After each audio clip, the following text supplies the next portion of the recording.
Oh, oh, oh, oh, oh,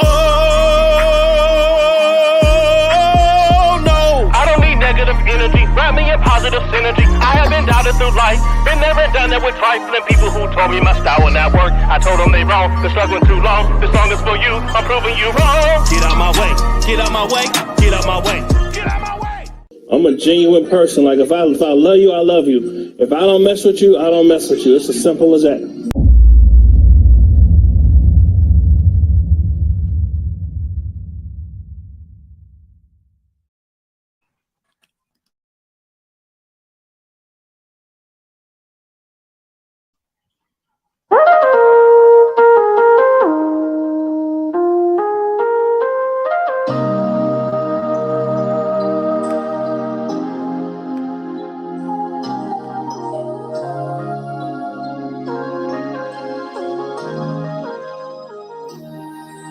I love you.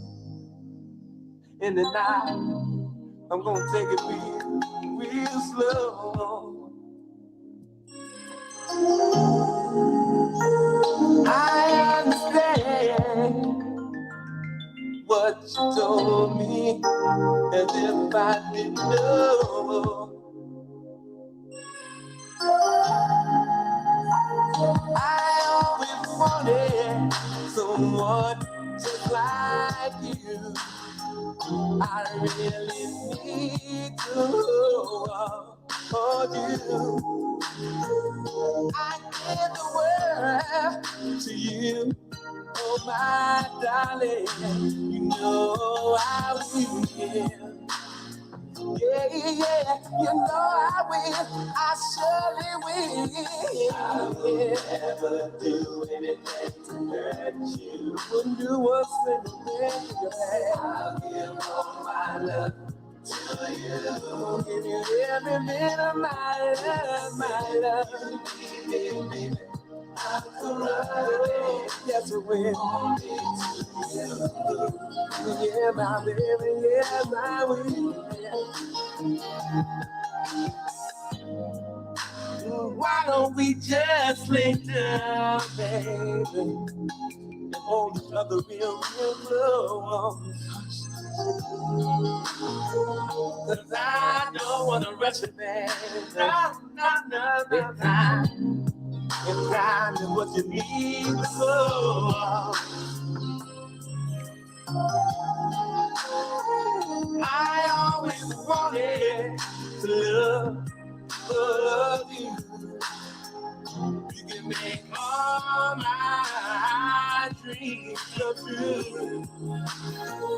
I wanna love you tonight, oh my darling.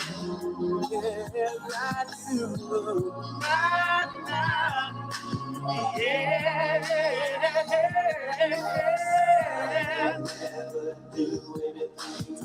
I will never do one little thing to you, baby. And I'm gonna give you every bit of my love tonight, girl. Oh, baby.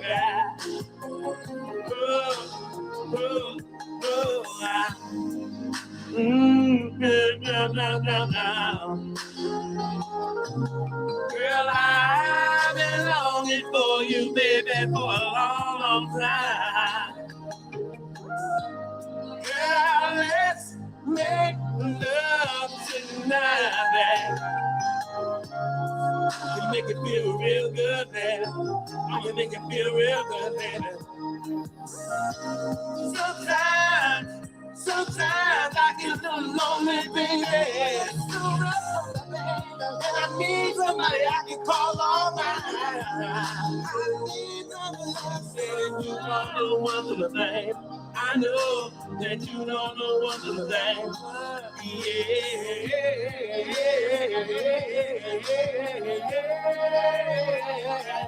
Oh, never do anything to hurt you. Oh, baby, baby. I give all my love to you. And if You need me, baby. I come running only to you.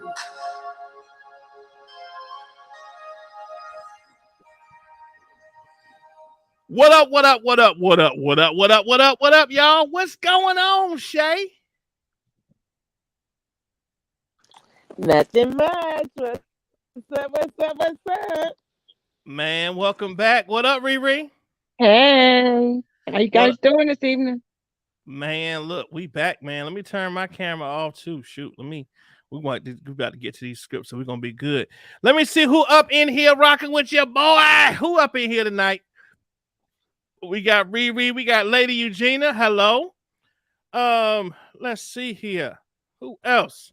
Karen Johnson came back. What's up, Karen Johnson? Lady B, what's good? Daughter of the Most High, what's good? D Graham, what up? SF Spiritual Gangster, what's up? Flawless, what's good? Let me see. A2L is back. Lesmit 1 is back. Hey, y'all, by the way, trigger warning. This information we about to go over could be definitely triggering.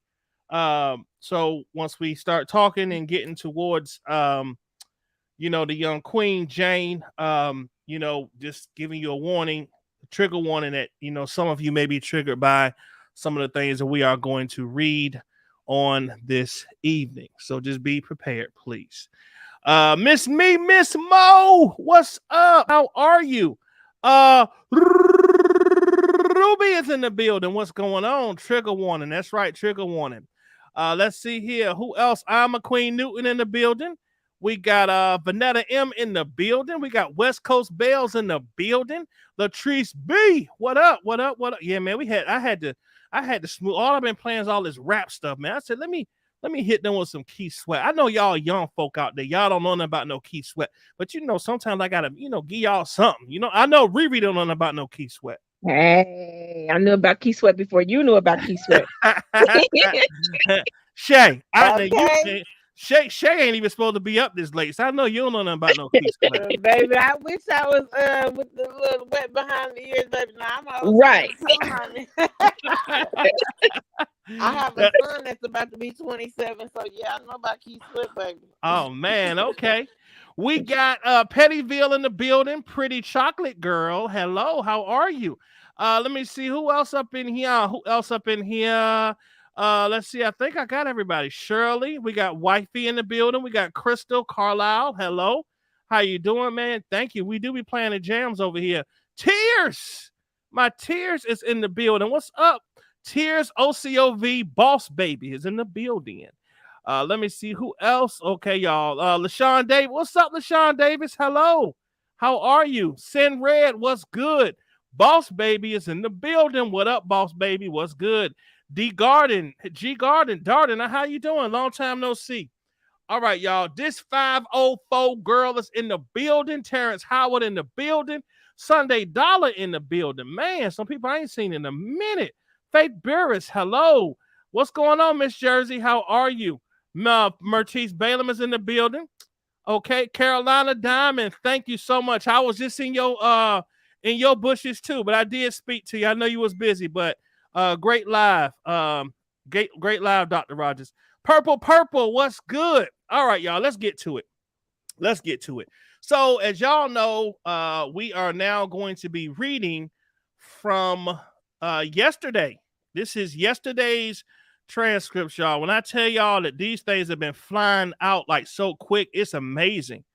It really is. Everyone who has paid for transcripts, if you did not get yours, I think I got everybody. If you did not, if you sent me a Cash App with no email address attached to it, what I did is I sent you a message back with $1 that said, I need your email address. So make sure you send that $1 back with your email address attached to it in the little description box, and then you'll get your. But if I don't have an email address, I don't have nowhere to send the transcripts. Okay, so make sure you send me that information. All right, let me share my screen, y'all, so everybody can see what we see, and then we are going to get it down. I don't know where Tanya and CJ. I guess they'll come in whenever they do, and in the meantime, we're gonna go ahead and let me see. Look at it. I just spoke her up. Hold on, let me do this. Let me share this. Let me get Tanya back in here. Hold on, make sure y'all can see. Okay, y'all see it here. Okay, great. Tanya with the T. Hey, sorry, I was having Tanya. technical difficulties. That's okay. You good now? I'm good.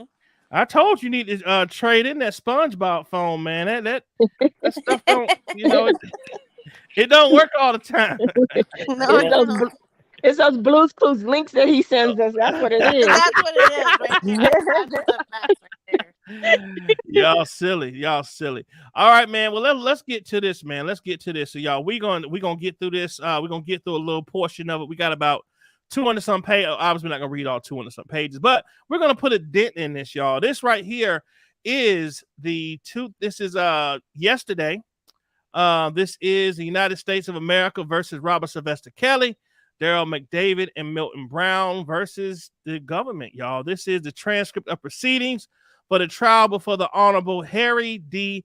Lennenweber and a jury, y'all. Okay, so today we are going to, it looks like it's starting off with finishing up on the then we're going into the cross on, I think the detective, I believe, is what they're gonna try to do. So what we're gonna do is I'll try to play most of the man parts. Ladies, sometimes I will ask you to read a man part just to kind of mix it up a little bit.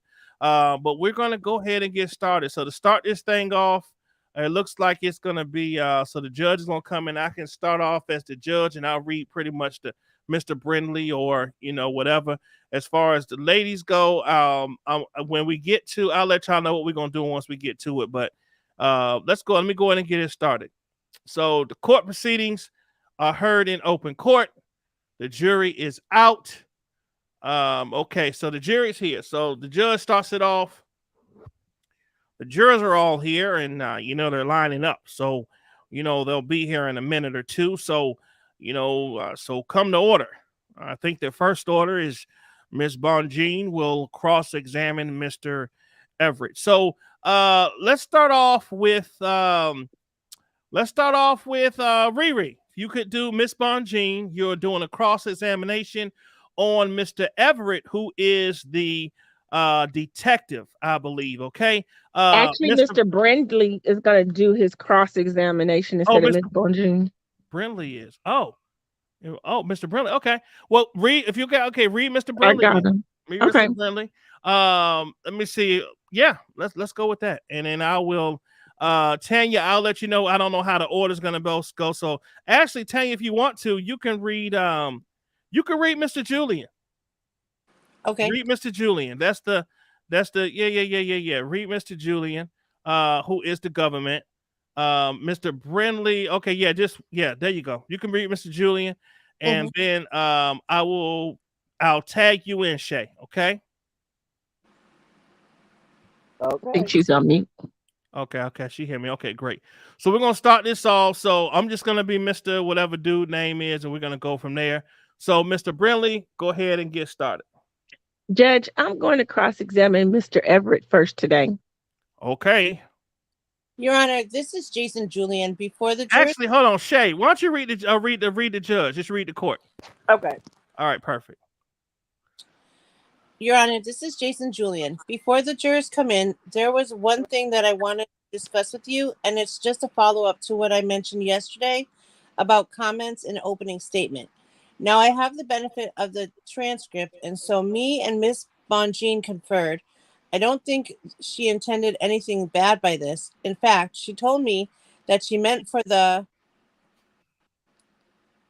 I'm sorry, go ahead. She meant for the jurors to perhaps, if they're going to go on social media, that will be after the trial, so not during the trial. Wait a minute. Oh, okay. Go ahead.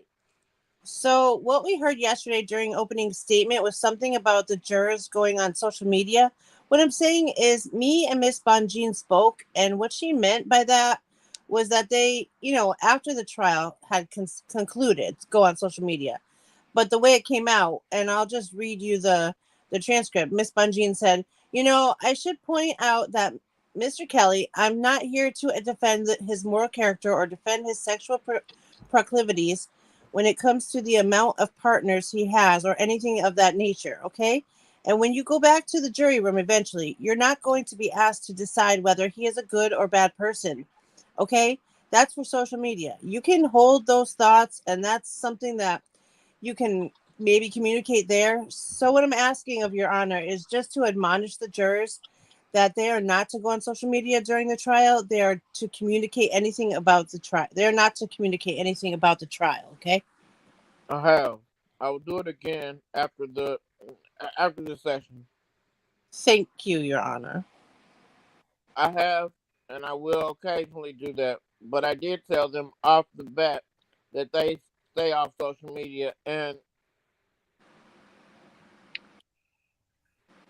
Your Honor, for the record, I have no objection to that. But as you can see from my own words, I was pointing out the exact opposite. Like the jury, the courtroom is not for this. You can hold those thoughts if you want to. I didn't even pick that up. So Okay. I doubt if the jurors did either. But obviously, I told them not to. So I don't think they would take that as an invitation to disobey what the judge told them to do. So, Your Honor, Go ahead. I'll just fill it in. Your Honor, we just have two.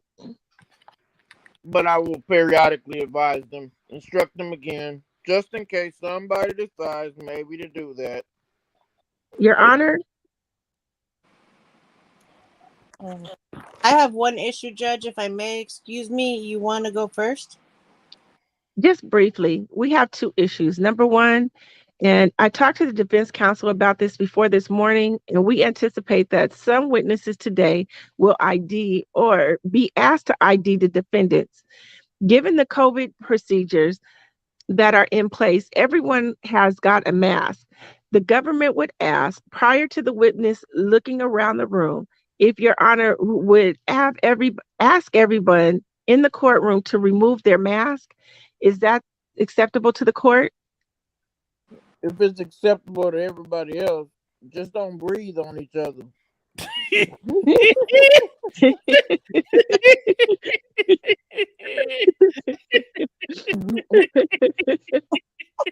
Wow.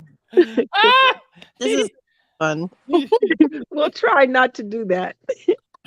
We don't want to lose anybody. Thank you, Your Honor. The other issue is regarding the sketch artist. There will be a victim witness testifying today. And in our motion in Linum, which you granted, there was a note about having the sketch artist anonymize or not sketch the victim witnesses. And so today we're asking before that, at the beginning of the day, I appreciate that the sketch artists are likely in the room right now to be admonished if they were going to sketch the victim witnesses, that they anonymize the face and the hair. All right. I will instruct the sketch artist, if you wish to sketch these minor witnesses, that you obliterate their face like they do on television, okay? Thank you, Your Honor.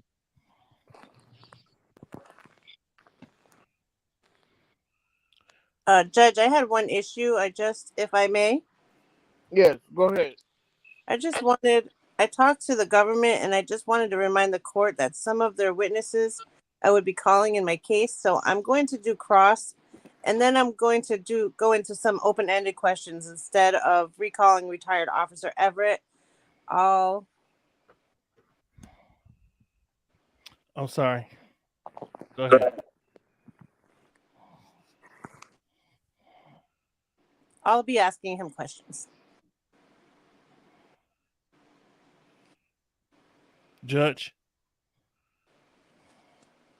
Okay. Oh, she's on mute. Shay, you're on mute.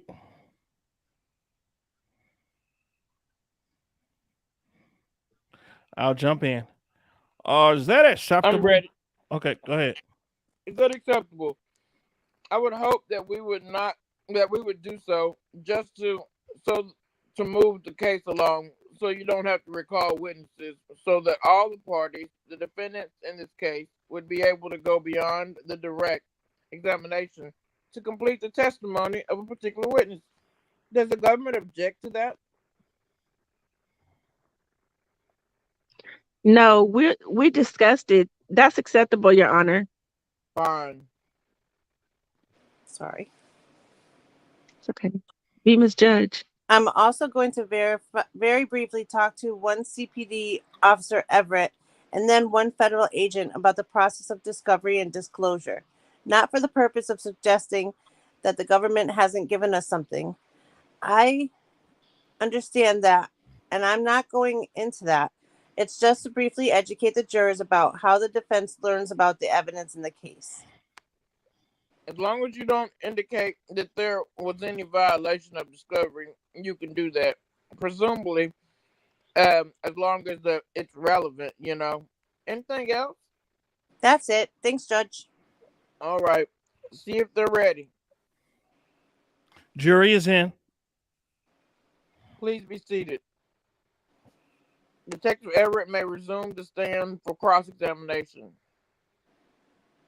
Just to remind the jurors, Detective Everett from the Chicago Police Department, retired, was subject to direct examination last night, and that's where we will pick up with the cross-examination with Attorney Brindley on behalf of Mr. McDavid. It's a little anticlimactic. Yeah. Detective Everett, you're still under oath from yesterday. Do you understand that, sir? Yes. You may remove your mask. You may question the witness. That's husband the judge. Yeah, I was gonna say what? Thank you, Your Honor. Daniel Everett, government's witness, previously sworn cross-examination by Mr. Brindley. Detective, now you said yesterday that back in 2002, you received a VHS video cassette from Jim DeRogatis. Is that right? Yes, it is. DeRogatis is some kind of reporter, or he was anyway, from the Chicago Sun-Times. Is that right? That's correct. Yes.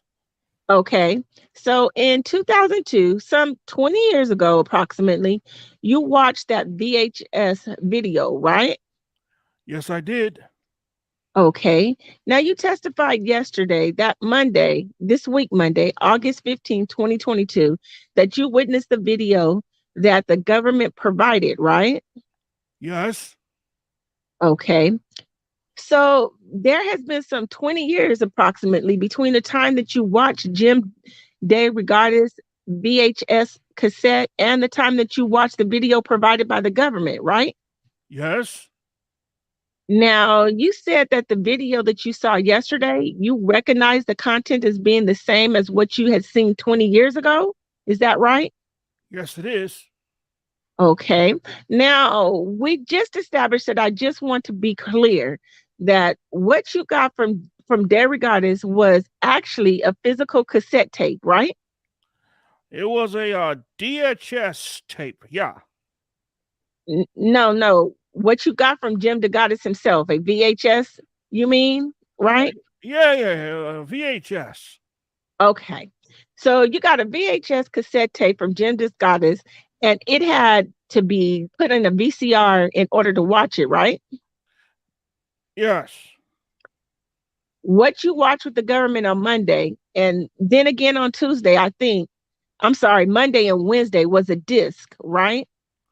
Yes, it was. So weren't you were shown yesterday in court was a disc, right? Yes. It was not a VHS video cassette, was it?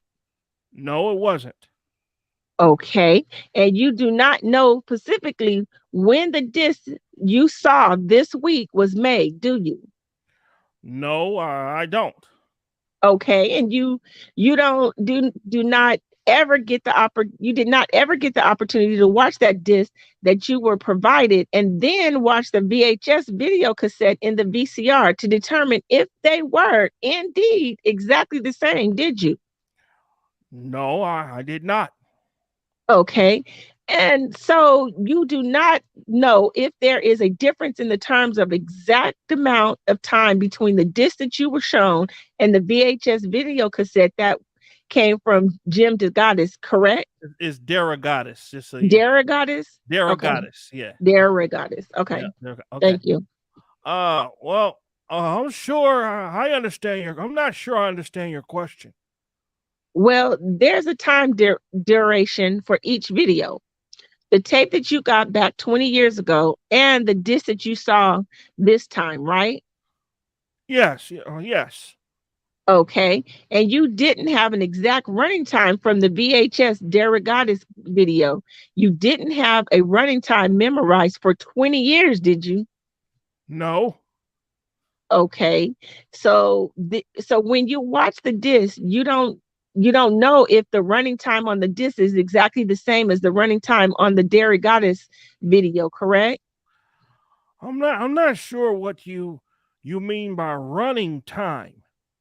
The amount of time that it takes, the exact amount of time to watch the video, the number of seconds and minutes.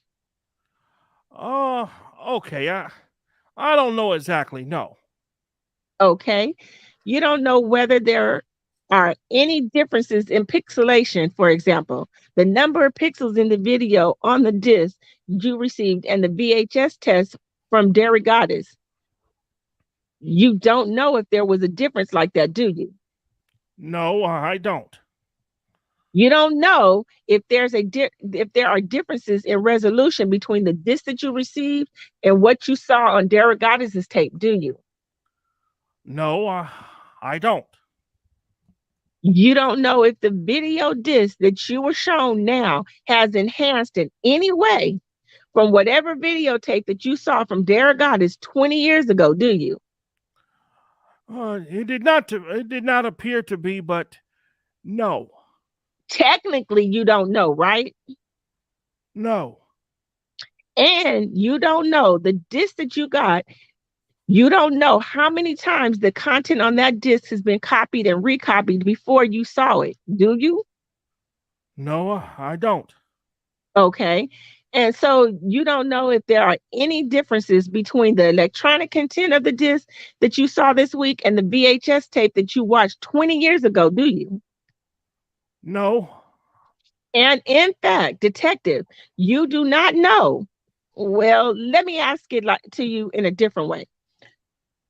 When you were with the government and they gave you this disc to look at, did they ever show you the actual VHS tape that came from Derogatis? No. Did they ever give you an opportunity to look at that VHS tape and say, yes, that's the tape that I got from Jim Derogatis? No. So as you sit here today, detective, the real tape that actually came from Jim Derogatis some 20 years ago, you don't know where that one is, do you? I do not know. Okay. And in your meeting with the government to prepare your testimony, there were never available to show you any such video cassette, were they? No. Okay, let's break out. I'm gonna give you a break, Riri. Go ahead and switch places with Tanya. And go ahead. No.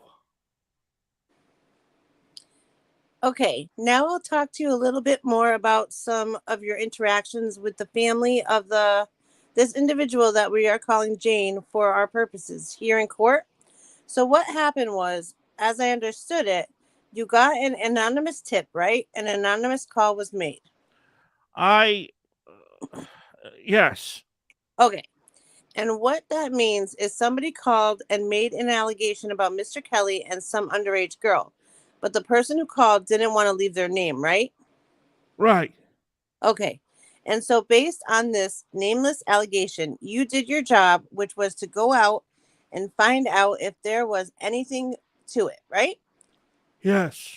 And what you do in a situation like that is you try to speak to the minor in question and the minor's family, if you can, right? That's correct. All right. And so you did that very thing, right? Yes. The first time you did it, did you say it was when in 99 or 2000? 2000. December of 2000, right? Correct. Okay. So you went to the home of the minor, Jane, right? No. You met them somewhere else? Yes. Okay. Wherever you met them in December of 2000, you asked her specifically whether there was any kind of inappropriate relationship between her and the musical artist, Robert Kelly, right? I did. Okay. And she said in several different forms, no, right? That's correct. She denied it completely, right? That's correct. Her mother and father, as I think I understood you, they were also present, right? Yes, they were. And the mother also denied it, right? Yes. The father also denied it, right? Yes. And so, as a law enforcement officer, listening to what they had to say, you had to find that it was unfounded, right? Yes. Because the information you had based on what they told you led you to believe there was nothing to it, right? Well, there was no evidence to substantiate a crime. Okay. And so then there was a second instance where you went back again. Is that right? You talked to her a second time? No. You did not? No, we were unable to locate her. Okay. So there was a period of time where you were trying to find her, but she was out of town or you couldn't locate her, right? We could not locate her. Now, in fact, in March of 2002, later on, you know that the reporting investigators did talk to her again, right? On that particular date, there were interviews done, and I did not speak with Jane, though. You did not? I did not. But you know from your participation in this investigation that in March of 2002, Jane, mom and dad, again, denied it all, right? Yes. Okay.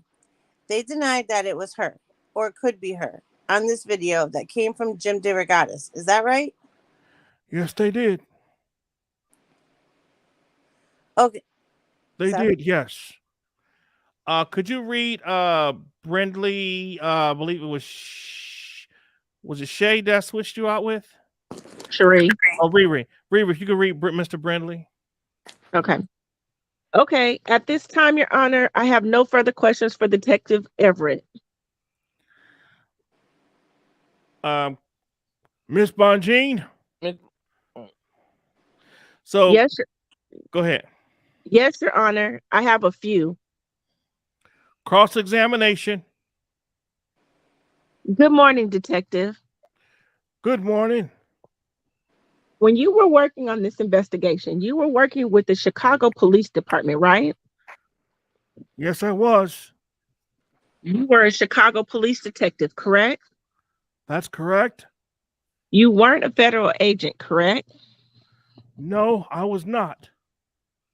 You were not working on behalf of the federal jurors, any federal jurisdiction, correct? I was not. Yes. Now, you testified that on October 24th in 2000, you or I guess a colleague received this anonymous complaint that you just mentioned under cross-examination by Mr. Brindley that informed you of the information that Mr. Kelly may have these inappropriate and unlawful relationship with a minor, right? Yes. And after that, the anonymous caller sent you some documents, didn't they? Or didn't she? I'm sorry? The anonymous caller sent you some documents, Yes. didn't she? And one of those documents was a report prepared by DCFS, right? I don't recall that. Would anything refresh your recollection? I recall receiving documents, but not a report from DCFS. Okay, how about a report by you? Would that refresh your recollection? It would. Okay, Judge, I'm going to ask to show only the witness Go ahead and jump in, Shay, for the court. I think she's muted. Okay. You may. Defense Exhibit 315 for identification purposes only. Do you need to switch the input? Do we need to switch the input? Go ahead and jump in there, Tanya. What computer are you using? Go Go ahead. ahead. Go ahead. No, go ahead, Alice. It's Defense PC1. Is it on the video or board? I got it, Judge. It says no signal for our computer. I have it. It's fine. Judge, may I approach? I don't have to ask. You don't need to ask permission to approach. Just give it to him and let's go. Dang. He's a mess. He tried to catch himself, but it wasn't good enough. Detective, I'm going to ask that you take a look at that report, and particularly the second paragraph, if you would, and let me know when you're finished reviewing it. Okay, I'm familiar with it. Okay. Does it refresh your recollection? Yes. All right. What is DCFS, Detective? DCFS. Oh, I gotta say what's up to Mary Ann Green. What's up, Mary Ann Green? M for life. Hello. Carolina Diamond, Dr. Rogers. Hello. Miss me, Miss Mo. Okay. Toon Lagoon in the building. All right. You having shout outs in the middle of court. Yeah, man. Right. That's what the when they judges walk do. in the door. You guys hold on right quick. Let me shout out to my homie. He's been a judge for 60 years like me. What's up, homie? All right, here we go. DCFS is the Department of Children and Family Services, mandated to investigate allegations of child abuse. And a DCFS complaint was made on April 17, 2000 in connection with Jane. Isn't that right? Yes. Okay. That would be before you were assigned to investigate on October 24, 2000, right? I don't believe it was before. It was, I believe it was after. Well, April. It was on 24th of October. That's when you got involved. But the DCFS investigation was in April of 2000. That would be before, right? Okay. Yes. Okay. And the complaint that was lodged at DCFS was actually made against, or was it including made against the parents of Jane? Isn't that right? According to this, yes. And their names were Susan and Brandon. Is that what we're Brandon? Okay. When I say Susan and Brandon, do you know who I'm speaking about? No. Okay. Well, if the government isn't going to tell their witnesses pseudonyms, it's going to make it a little difficult. Not about those. Damn. She want to blast out anyway. She want to give exactly. All right, go ahead, Mr. Julian. Anybody? You can ask if they're the minor's parents. You're talking about, I don't know. Are these the parents? Yes. Okay. If I call them Susan and Brandon, will you understand that I'm talking about the parents of Jane? Okay. Yes. All right. Fine. Okay.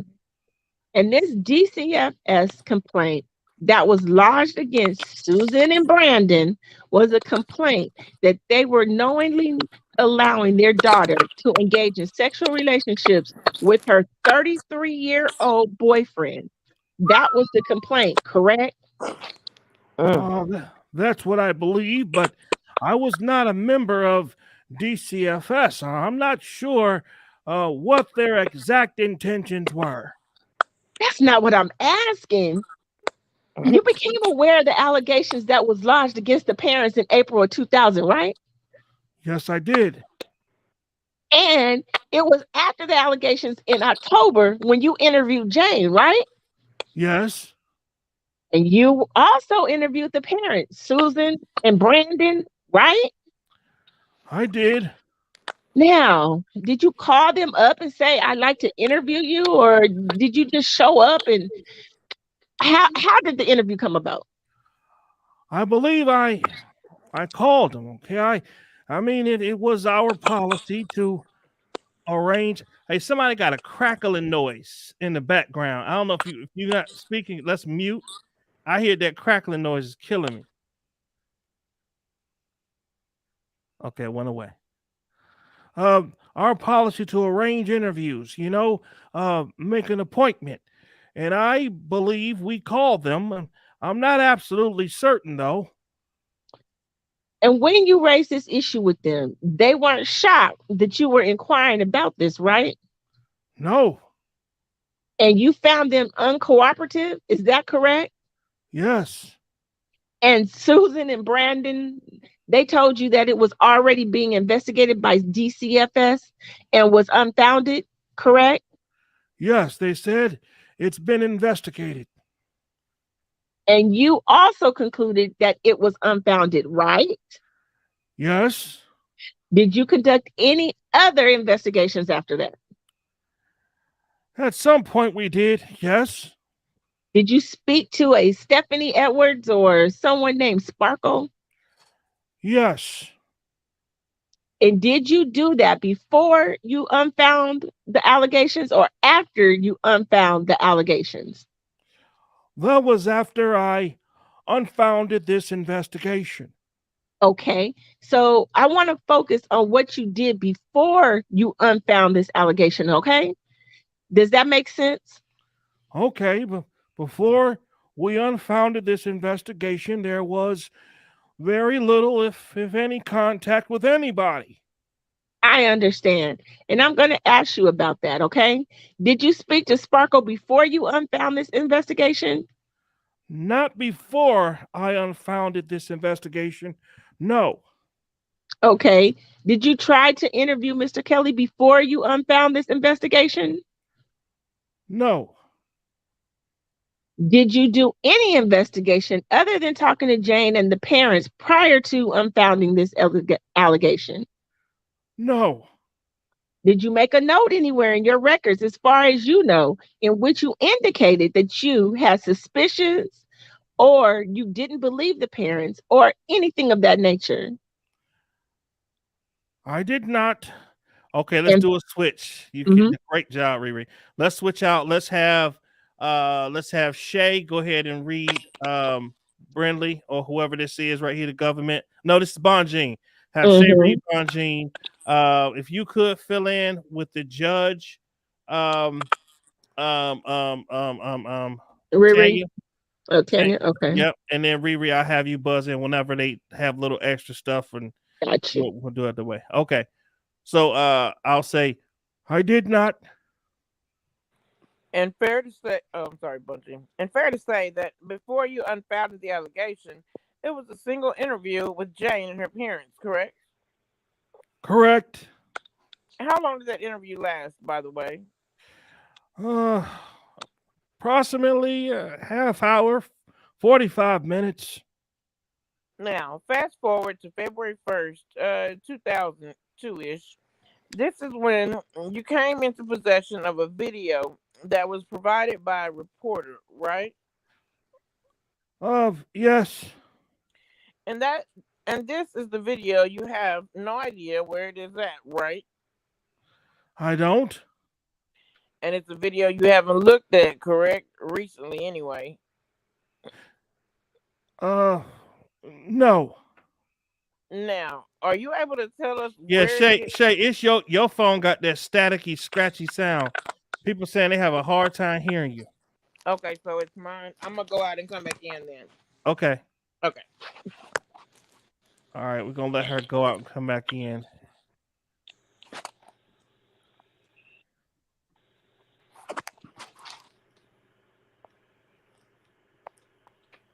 All right. In the meantime, go ahead and read her part. Shay. I'm sorry. I meant Riri. Now, are you able to tell us where it is right now? Hold on. I'm sorry. I don't. I don't. Wait. Hold on. Are you tell us? Oh, right. I'm sorry. Sorry. I'm sorry. Are you able to tell us where the particular video is right now? I don't know where it is. Did you put your initials in it? Are you talking about the disc or the VHS tape? The VHS tape that you got from Mr. Derogatis. Did you inscribe your initials into it? I did. Do you know where that videotape is? Look, I inventoried. Okay, it's back to the Chicago Police Department where it is today. I don't know. Have you seen any videotape with your initials inscribed in it? No. Since you were interviewed by the U.S. Attorney's Office, for instance. No. You then interviewed the parents on March 15, 2002, correct? Yes. And again, they showed up with their lawyers. Is that right? Yes. You didn't actually get to interview Jane because they had a lawyer right there, right? Well, we had a social worker that we were planning on having interview Jane. But she wasn't interviewed, right? No, not to my knowledge. And after, in fact, the only time that you interviewed Jane was on February 1st when you went to the shoe store in Oak Park, right? Was it a shoe store? Yes. It was a shoe store that you owned? I believe that they owned. It was a shoe store that they owned? I believe so. So that was the one and the only time that you spoke to Jane. Am I right about that? Yes. Okay. Now, during the course of your investigation, you came into possession of other videotapes that depicted Mr. Kelly with sexual partners, right? Yes. Okay. And you concluded that these were adult sexual partners? Yes. Okay. And then they redact some stuff. What in the entire hell? They redacted a lot of stuff. What? They was talking about who those other people were. Wow. Okay, hold on. Let me get Shay back in here.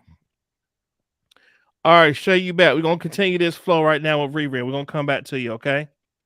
Okay. Okay. Okay, investigator or detective, I'm going to have to show you a police report, and I'm going to ask you to, I'm going to draw your attention to a portion of it so that you'll know who I'm talking about, okay? But I'm not going to use the name associated, okay? If that makes sense. Go ahead and jump in. Do the court, Tanya. Tanya, you there? I think she's on mute. Okay. Tanya? Okay, I'll jump in. Oh, go ahead, Shay. Go ahead. Did you ever find his name, his report on the monitor, so we don't have to? Judge, we're working on that right now. All right. Is this the report he has, or is there another report? It's a different report. Okay. Show him the report. Okay, it's a long report. I just want to show him an exact paragraph. Yes, go ahead. Okay, detective. I'm going to show you a report. It's a 19-page document. Yes. And if you can just look at it and generally, without telling anybody what's in it, can you identify what it is? Oh. The question is, what is it? What is it? What it is? Do you know what it is? Yes. Okay, what is it? Just generally. It's my supplementary report, police report. Okay, it's a police report, right? Yes. Now, I would like to draw your attention specifically to, well, first of all, page 13 of 18 of this police report. Page 13? 13 of 18. Okay. And I'm going to have you look at, it's right in the middle of the page. It's the second full paragraph. It starts with April 16th of 2002. All right. On that page, are you looking at? 13 of 18. 13 and 18. No, 13 of 18. They had it on the monitor a minute ago. And can you give me those dates again? Just look at page 13 of your police report, sir. Ooh! Ooh! Why don't you show it to him again? Damn. Okay. I'm looking at page 13. April 16th of 2002 is the second full paragraph. Miss Bargene, why don't you just get it for him? Okay. Just point it out to him. So what you're talking about, so that we can. I don't see April 16th. It's also on the monitor now. Do you have it? Okay. Okay. Now do you see it? I see it now. Okay. On April 16th, 2002, you had the opportunity to speak to, well, first let me show you. In the last sentence, there we go. There we go. In the last sentence, there was a person's name that begins, well, I'm not going to say what it begins with. Do you see a person's name at the first word of the last sentence? I do. Okay. And I'm going to call her Pinky, all right? Okay. All right. Now, on April 16, 2002, did you have an opportunity to talk to Pinky's mother? I did. And did you understand Pinky to be Jane's friend? I did. And you also had an opportunity to speak with Pinky. Isn't that right? Yes. Okay. And Pinky did not tell you about any sexual activity that she had with Mr. Kelly, did she? Tanya. Is Tanya here? She's there, but I can see her, but is she on I mute? can do it. Yeah, she's on mute, but she's not talking. Okay, go ahead. Objection. Cause for hearsay. It's the opposite of hearsay. I don't believe it would be. What she didn't do is not hearsay. You're asking about a conversation the person had with Detective Everett, Your Honor. Well, it depends on what's in the conversation. Well, anyway, let's proceed. Well, well, Judge, I prefer not to call him back. So, and Pinky is going to testify. So I'll do it that way. However, the court wants me to proceed. He can answer the question. Okay. What she didn't say. Right. That's all I'm asking about. Yeah. Okay. Pinky did not tell you that she had a sexual relationship with Mr. Kelly, right? According to this document, this paragraph, no. And you had the opportunity to actually interview Pinky another time. Do you remember that? I did. Okay. And at that point, did Pinky ever tell you that she had a sexual relationship with Mr. Kelly? Did she? I would have to review my report for the other conversation. Okay. Well, we will be able to get that up for you too. Let's look at that page. Give me 1 second. Do you remember interviewing her a second time? I do. You think you would remember if she told you that she had a sexual relationship with Mr. Kelly? I cannot recall without, reviewing my police report. Okay. Did you open up an investigation into the allegations of sexual relationship with Mr. Kelly as a result of Pinky's allegations? No, I did not. And if she had told you that she was having sex as an underage person with Mr. Kelly, you think you might have opened up an investigation about that? Well, if who had sex with Mr. Kelly? Pinky. Of course I would have. Yes. And you didn't do it, right?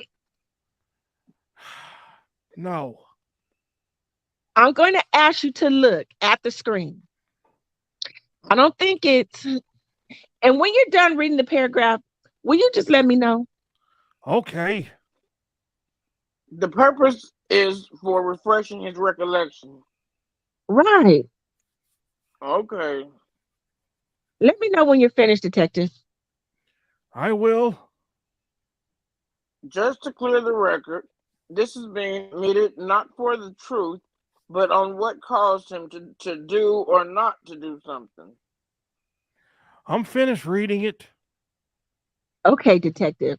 Do you remember doing some investigation about another videotape that there was some concern that it included images of Pinky? No, I do not recall that. Okay. Does that refresh your recollection of doing that investigation? No. And at no point did Pinky, does that refresh your recollection about whether Pinky and her mother were shown images from another videotape? Yes.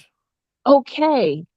And does it refresh your recollection that Pinky and her mother denied that Pinky was involved in any video recorded activities that were portrayed on this videotape, right? That's correct. All right. You can take that down. Is that it?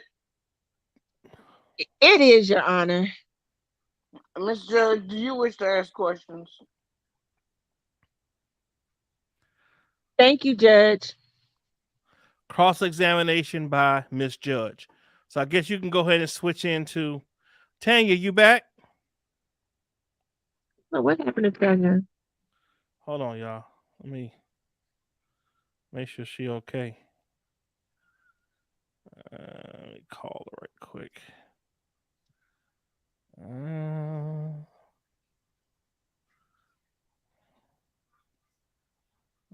me make sure.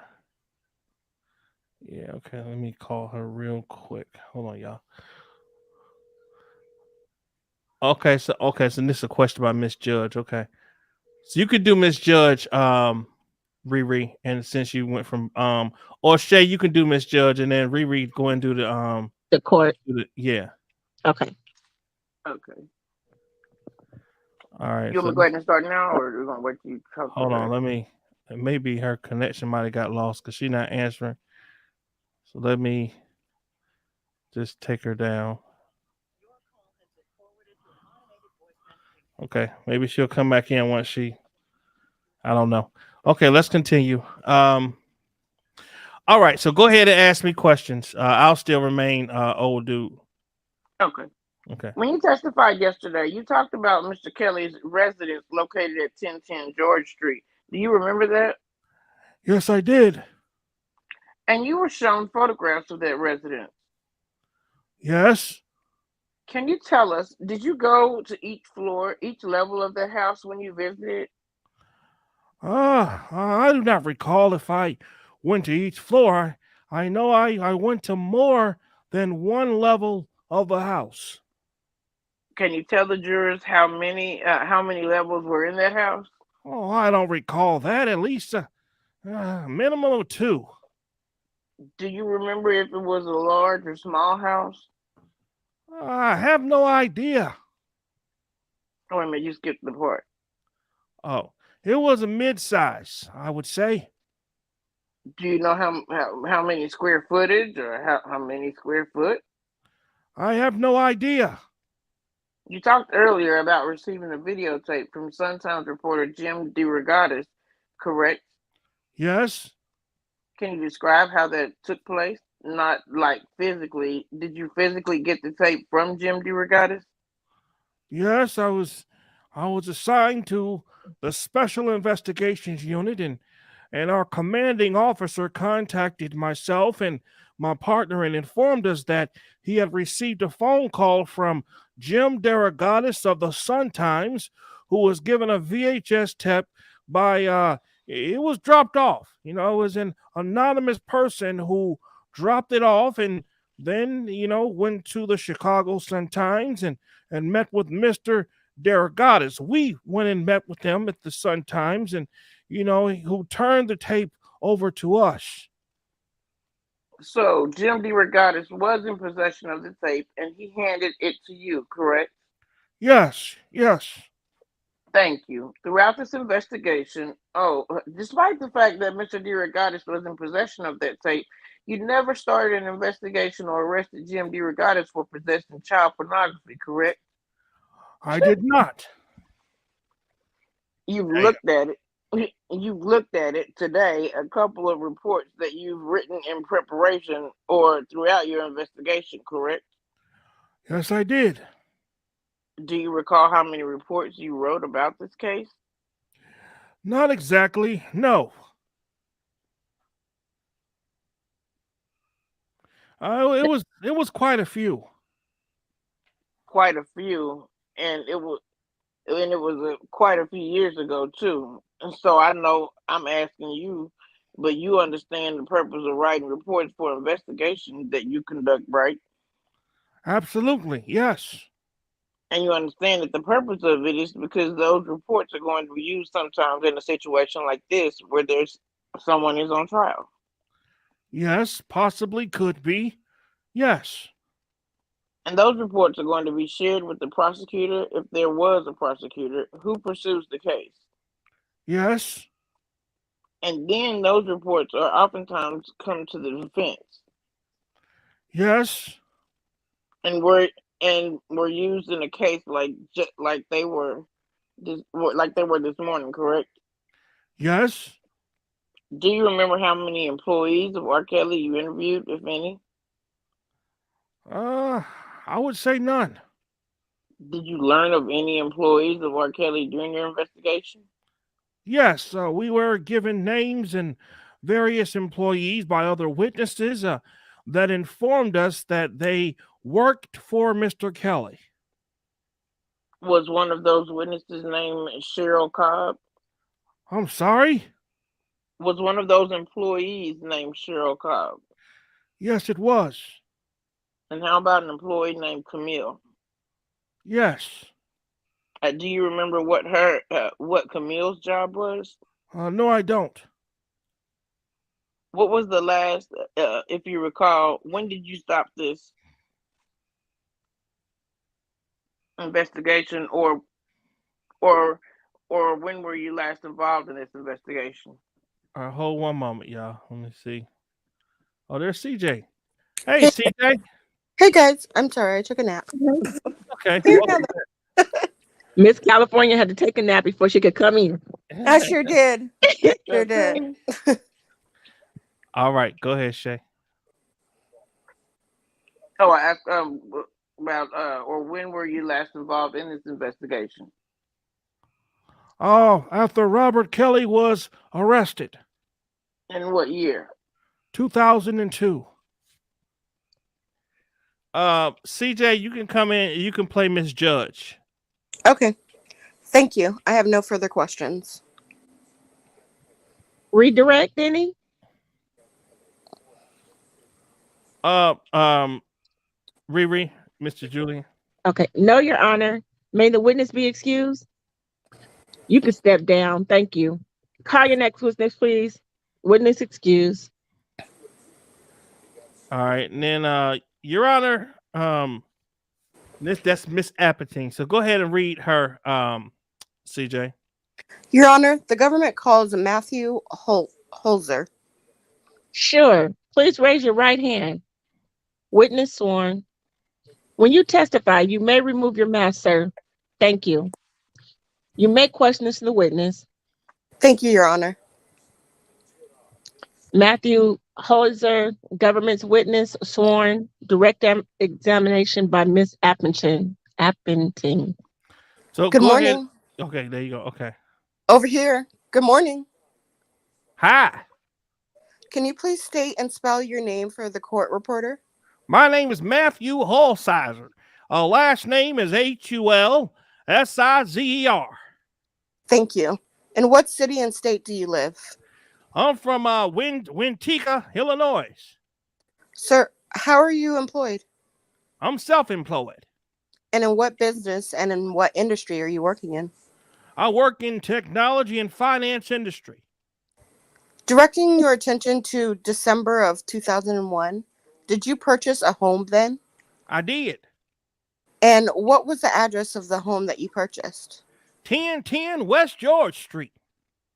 And is that located in Chicago? Chicago. Do you know who the prior owner of that residence was? Yes, well, I do know. Robert Kelly. Did you meet the prior owner, Robert Kelly, at or around the time of the purchase? I don't know. Actually, I don't remember. You don't know one way or the other? Yep. Can you please describe the property? Well, it was a converted church. You know, it had a basketball court and a swimming pool and a bunch of other open space. Okay. Can you describe what the exterior looked like? Brick building, alley on one side. Prior to your testimony today, did you review photos of the exterior and interior of your house? I did. Or not your house, the house that you purchased back in December of 2001. Yes. And you identified them as such as photos of your prior residence at 1010 West George? Yes. I'm showing you what's already been admitted in evidence as Government Exhibit 112A. Your Honor, may that be published to the jury, please? What is Government Exhibit 112A? I thought that they were admitted into evidence. Yes, Your Honor. Is that admitted? It is admitted. Then they can be published then, obviously. Yes. What is the Government's Exhibit 112A? Oh, at this house, at 1010 West George Street. And what are there are two windows. Do you see?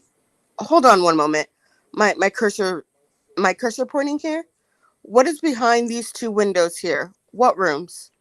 So that's the entryway, and that's behind there is the living room.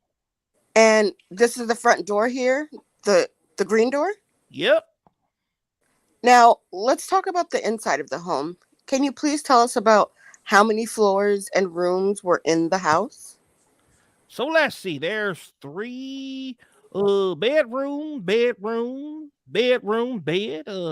So I guess there's 4 levels, and then there's a half drop down to the pool, and then further down into that was we called the Colorado room, and and then was effectively the basement level below grade. Okay, I'm showing you just to the witness what's been marked as Government's Exhibit 122E. Do you see that there on the screen in front of you? Yep. Is this one of the photos of your house that you viewed prior to your testimony? Yes. And what is depicted in Government Exhibit 122E? That's the inside of the house at 1010 West George Street. Is that your writing that appears on this photo, this image? Yes, that's my signature. And does this truly and accurately depict the interior of 1010 West George in or around December of 2001? Yes. Your Honor, we move to admit 112E and publish to the jury. Is there any objection? No objection. They're admitted. You may publish it. Government's Exhibit 112E admitted into evidence. Mr. Holsizer, let's start at the top of this photo, over here, where it says master, kids room, bedroom. Can you please start to explain the layout of this house? Sure, yes. So at the top, it says master. You know, this was before they whatever it's called today. Yes, main. Main room, the main bedroom. Yes. Okay, so that's the main bedroom where I slept, and there's the kids room, kids bedroom on that next level. Before that, there's he said bedroom, and then there's the guest bedroom, the window frame that you see on the left of the word, where your cursor is where, you know, there would have been another bedroom, but there was a fish tank there, and then to the right of the balcony where the signature is. Over here? Yep. Now, as you go down on the next level there, you'll see that this is back there, where the cursor is, was the kitchen. To the right was, let me see, it had been a taken, but there was a barbershop in there too, you know, and when I had purchased the property. Then on the street level, where I wrote street level, is that is the living room.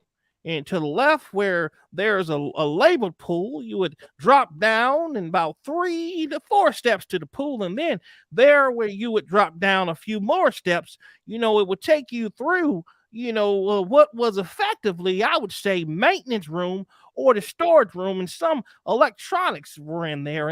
And then the past, you know, that was where we referenced to the Colorado room. And that's what you've written here. Oh, yes. Okay, well, let's start there on that bottom floor that you mentioned, the Colorado room. Can you describe that room? Ooh, a lot of wood paneling. And there was a hot tub. Okay, we're going to go through a couple of photos of that room and others in your house. But before we do, let's talk about who took those photos. In approximately early 2002, did members of the Chicago Police Department come to your home and asked to take pictures of it? Yes. And did you or one of your representatives at the time allow CPD, Chicago Police Department, to take photos? Yes. Did you review some of those photos before your testimony today? Yes. Did you identify the rooms and the areas depicted in those photos to be the residents at 1010 West George Street? Yes.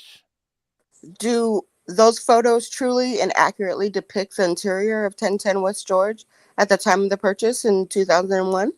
Yes. So back to the Colorado room with the wood walls.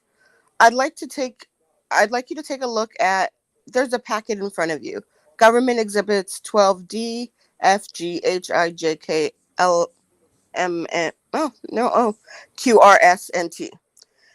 And those are in that packet right in front of you. And they're in the defense witness binders as well. After you've had a moment to review those, just let me know. Just the first packet. Okay. Are you finished looking through those? Yep. Are those the photos that we were just talking about? The ones the Chicago Police Department officers took when they came to your house back in early 2002? Yes. Your Honor, we asked that the government would move into evidence Government Exhibits 112G through T into evidence and ask for permission to publish. Any objection? Hearing none, they're admitted. You may publish them. Said government's exhibit admitted into evidence. Okay. For the record, Government Exhibits 112D, F, and Q are already in evidence. So let's take a government exhibits 112D.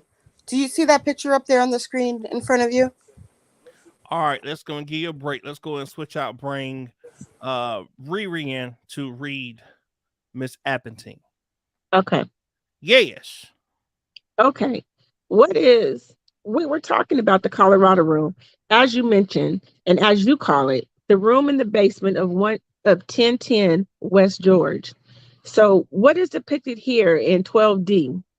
Well, that is the Colorado room. That's the hot tub in the Colorado room. On to the next, 112 F. What does that photo depict? That's also the Colorado room hot tub, just from a different angle. And the right looks, like a bathroom. Sorry about that. That's okay. You said the right looks like what? I think it was the bathroom. And again, what is 112G? That's the hot tub again. What is depicted in 112H? That's the entrance to the Colorado room, and there that came through what was the mechanical room that I described earlier. Okay. And again, is this the entire room covered in wood paneling everywhere? Yeah, yes. There are some stone on the side too, but it's mostly wood. Okay. Now showing you what's been marked as Governor's Exhibit 112I. What's depicted in 112I? Well, this is the mechanical room that led to the Colorado room. And when you moved in, was this equipment here? I don't recall. Yeah, I can't. Some equipment. I have no idea. I don't know. What I put in and what they did. What was there? So, do you recall recall installing any of this? The keyboard, what it looks like there? I installed some equipment before I had to change some of the stuff that was there. Okay. I don't know which. What I'm looking for. What am I looking at here? I couldn't tell you which one I did or not. It's 20 years ago. Okay. So you said you changed some of the stuff that was there. What was there? What was this room used for? And what did you use it for? Objection, speculation as to what it was used for? What was the room? What did you use the room for? Well, he can just answer generally Well, what Shay, it was is for. Shay still here? Yes. Shay, why don't you read the judge? Okay. Well, he can just answer just generally what it's for. I mean, No, what is it used for before he had it, before he occupied it? That's my objection. What someone else used it for. what did he use it for? I guess. That I don't object to. All right, let's move on. Sir, what did you use the room for? Mechanical. What type of mechanical equipment is in there? Electronics and surveillance and security. Now, I'm showing you what's been marked as Government's Exhibit 112J. You have mentioned that there were other rooms down in the basement area of the home. Is that right? Yes. Yeah. Okay. Was a gym one of them? Yes, but it's not connected to the Colorado room. That was in the photo. That was in the back. Understood. So it's what level of the house is it on? I believe it's slightly below grade. Got it. Is this the gym that was at 1010 West? Is this the 1010 West George when you purchased it? It was a gym. Okay. And is the photo that's hanging on the wall, was that there when you moved into the home? Yes, it was. And if you know, do you know who's depicted in the photo? I don't. Can you explain to the jurors where this or what we're looking at in this photo? So, this here is the room adjacent to the gym. So, you would walk out on the gym, and you would go into this area, which was then came off the living room. Okay. And it looks like there's a black kind of structure here. What's that? That's a bar. Okay. And that appears here on the wall. That was there when you moved in. Is that right? Yes. I'm showing you what's been marked as government's exhibit 112L. Now, in this, what's depicted in 112L? Again, that was the art on the wall. This is the art on the wall at 1010 West George, and it was like this when you moved in? It was. All right. Well, I'm going to ask you to read the scoreboard here. I won't call it a scoreboard. It appears to be a scoreboard to me. Okay. What is this that's on it? On the left side of the board here. It says home, R Kelly 95, and it appears that he's playing the visitor, Taz D, and he is winning by 2 with 1 second left on the clock in the fourth quarter. And then below that, it looks like there's a cartoon character holding up signs. Do you see that there? Yes. And what do those signs say? Foghorn Leghorn is saying, go R Kelly. And I can't see the other character, but it says go Taz. Is this that same, I guess, mural that's on the wall at 1010 West George? Yes. That was there when you moved in? Yes. And what does it say? You can see the signs. They're still there that you did have, that you had just read. Are those the same signs that you just read? Yes. Okay. And then the final photo here. Again, this is the same mural in the same area that's off of the gym. Is that correct? Yes. Now, let's go to some other areas in the home. Just 2 more. Showing you what's been marked as government.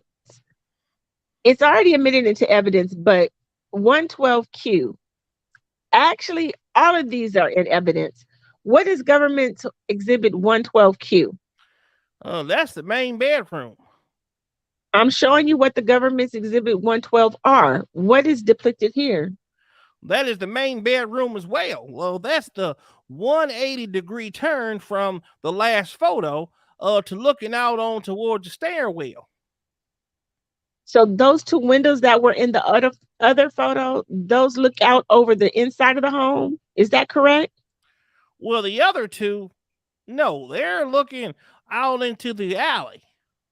Oh, they look out into the alley. Okay, and this window right here, what does it look out? It looks out toward the stairwell. Okay. Now, when you moved into the home, did you have any concerns with any security features or anything that was in the home that caused you concern? Yes. And what was that? So if you slide your arrow to the right, you will see that there's a button on the wall. Are you talking about over here? Yep.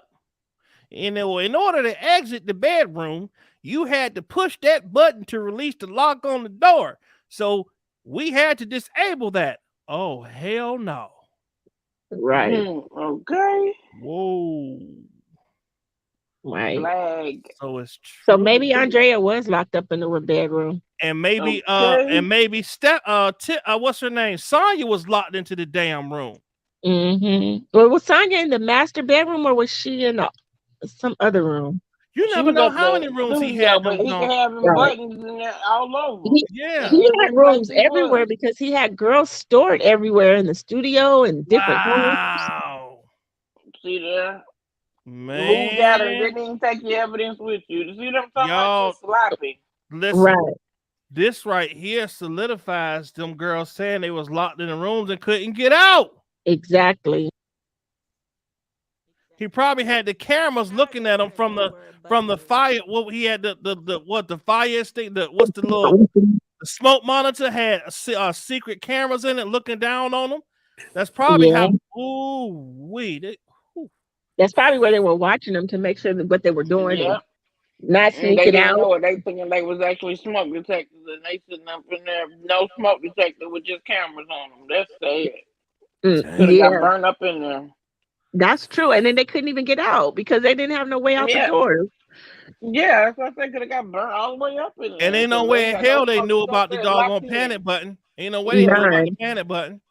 That's none. Because if that was crazy. the case, he wouldn't have to lock the door if he told them where the panic button was. We wouldn't Exactly. even need a panic button. That is crazy. All right, go It's ahead. I'm crazy. sorry. I'm sorry. Go That's ahead. okay. Why did that concern you? Because I had Objection to relevance. Overruled. a Go ahead. You can answer the question. I had a child. So, I was a single dad at the time, and I had a child on another level. And I didn't want to get stuck in the exit to room. So you're saying that you had to push the button in order to get out the room? You couldn't just walk out? You could not. Are there anything else that caused you any concern when you moved into the home? Yes. Then, when we did, we checked the fire and the smoke detectors in the main bedroom, and I believe in other bedrooms, that they were not functioning smoke detectors. What were they? They were video cameras. Showing you what's been previously marked as Government Exhibit 112S. What is depicted here? That's a smoke detector, it looks like. And what is depicted in Government Exhibit 112T? A smoke detector. And is that one of the smoke detectors that you mentioned you were concerned about? Yes. Because it was a camera, not a smoke detector. Yes. Now, moving on to the last room that you described in the house. That's the main floor and the living room area. What did the main floor look like when you purchased the home? Well, what did it look like? Yeah, the main floor, was it wood? Was it It's wood. okay? And did it have any particular features on it that you recall? It had a chessboard on it, What color was the chessboard? black and white. And before you moved in, did you actually notice like chess pieces that were in the home? Well, there were on the walkthrough. There was a chess pieces in the armoire, and whatever it is in the room. So yes, What size? Like, how big were those? about 2.5 feet roughly. Okay. Now I'm showing you what's been previously marked as Government's Exhibit 112 O and P. And you have those again in the package that's in front of you. Do you see them there? Yes. And sorry, there's Government Exhibit 112 O and P. Do you see those there? Yes. Now, in and around 2019, did you meet with law enforcement and look at some photos and still images that you identified as areas in 1010 West George? Yes. And are those photos Government's Exhibits 112O and P? Are those the photos that we're talking about that you reviewed with law enforcement in and around 2019? Yes. And do they truly and accurately depict the interior of 1010 West George on or about December 2001? Yes. Your Honor, we move to admit a Government's Exhibit 112O and P. Any objection? Hearing none. They're admitted. You may publish them. Sorry. Government's Exhibits 112 O and P admitted into evidence. So I'm showing you what's been marked as Government's Exhibit 112O. Is this the black and white checker floor that you were talking about that's in the living room? Yes. And you removed that after you moved. Is that right? Yes. And again, you identified this picture as depicting the interior of 1010 West George. Is that the same room? Yes. The black and white checkered floor. Yes. After you moved into the home, did you allow Mr. Kelly, Mr. Robert Kelly, back into the home for any extended period of time that you can recall? No. Do you know if he was in the Colorado room after you moved out? No. Do you know, or he was not? After I moved out? I'm sorry. After you moved in, I apologize. Oh. After you moved in, was Mr. Kelly, did you allow him to come back into the Colorado room? I did not. And did you know if after you moved in that you allowed Mr. Kelly into the main living room of your home? I did not. One moment, Your Honor. Is that it? Yeah, A moment, Your Honor. Pardon? pardon. Oh, go ahead. Okay. Just 1 second, Your Honor. Yes, Your Honor. We have concluded with the witness. Who would like to cross-examine? CJ, I have you cross-examine me. I have a few questions. Miss Bonjean, you may question the witness. Thank you. Good afternoon, Hi. Mr. Hallsizer. Am I saying that correctly? Yeah.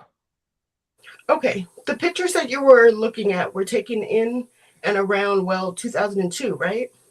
Yes. Do you remember what month it was? I mean, it's marked on there. I don't remember it specifically.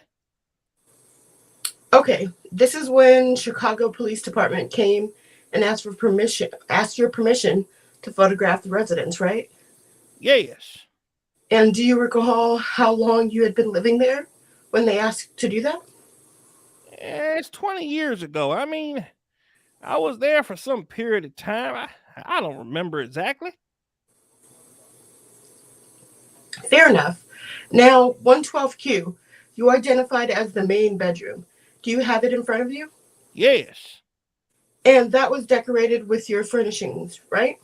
Yes. And that's what it looked like when you were living there, correct? Yes. You have no idea what it was looking like when Mr. Kelly was living there, right? In terms of the furnishings, Yeah. I do not. And you don't have any idea how long Mr. Kelly lived in that residence, I'm assuming, right? I don't. And you don't know who owned the residence before Mr. Kelly, correct? I don't. And you said when you moved in, you had some concerns. You identified two concerns. One was that you had to press a button to get out of the bedroom, right? Yeah. And that was a concern because you had young children and you didn't, it sounds like you didn't want something to malfunction and then you'd be stuck in your bedroom, right? Right. Okay. And then you had that removed, right? Do you have any idea whether Mr. Kelly is the person that put that in or the owner before him? I have no idea. Now, you also identified 112T. That's a smoke detector. It looks like a smoke detector right there, right? Yes. You said you found video cameras in it? A video camera? Yes. A video camera. Yes. Did you find video cameras in any other smoke detector? I don't recall. When did you find the video cameras? Well, when I was checking the house, because again, I'm a single dad, wanting to make sure that all the smoke alarms worked, and it didn't work, because it was a video camera. So, that's when we found it. And what did you do with the video camera? I don't recall. What did the video camera look like? I don't specifically recall. It was. Well, were you able to determine where the video camera, where the images would have been projecting? I don't, because I didn't use it. And when Chicago Police Department came to photograph the residence, did you tell them that you found a video camera in there? I did. Okay, but at the time that they took this picture, it didn't have any video camera in it, right? Right. It didn't. Okay, and again, I assume you checked the other smoke detectors in the house when you moved in, right? Yes. So, just so I understand, when you moved in what was it, December of 2001? Yes. You located this video camera and then you what? Tossed it out? I don't recall. Probably. Okay. You didn't determine whether it was a functioning video camera, right? I did not. Can you tell me how big it is? How big it was?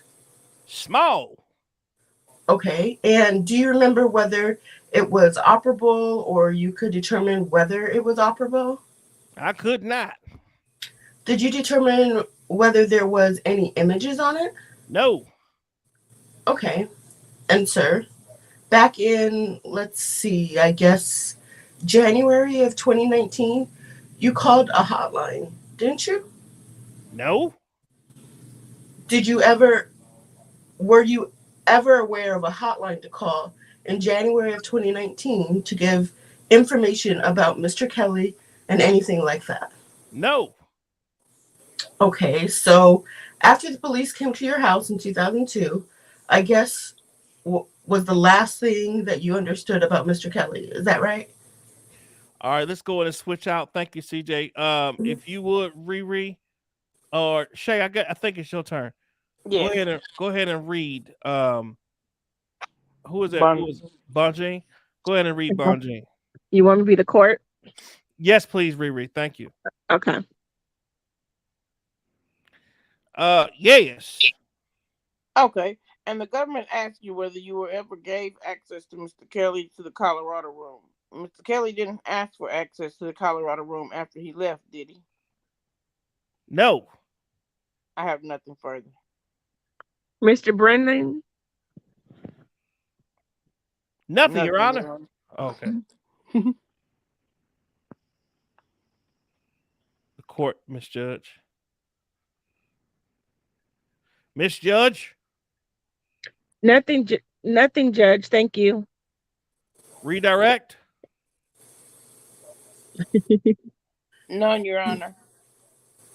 You can step down. We'll take a 15-minute recess at the time. The recess is taken. Proceedings heard in open court. The jury is out. Can you Go ahead. Oh, sorry. Go ahead, Jay. Sorry. Okay. Can you admonish the sketch artist? Put it on the record. This is the next witness is minor one. And this is the one that when you sketch, if you sketch, do not sketch the facial features. Okay. Thank you. Are there two? Somebody told me there are two. You agree to not to do that. Is that right, sir? Sketch artist nods his head. Thank you. Jury in. Please be seated. All right. So this is Mr. Williamson. So I'll speak for him. I'll speak, Mr. Williamson. Let's do. All right. Riri, start off as Rashana. Okay. So they said that she had a really soft demeanor starting off. She was, soft spoken. So I want to try to articulate the best based on what we know about her. It wasn't until later on that she actually started to, cry. They're saying in the beginning. Yeah. Okay. So let's try to resemble that for all of y'all, CJ and Shay. Let's try to remember that. Okay. Okay.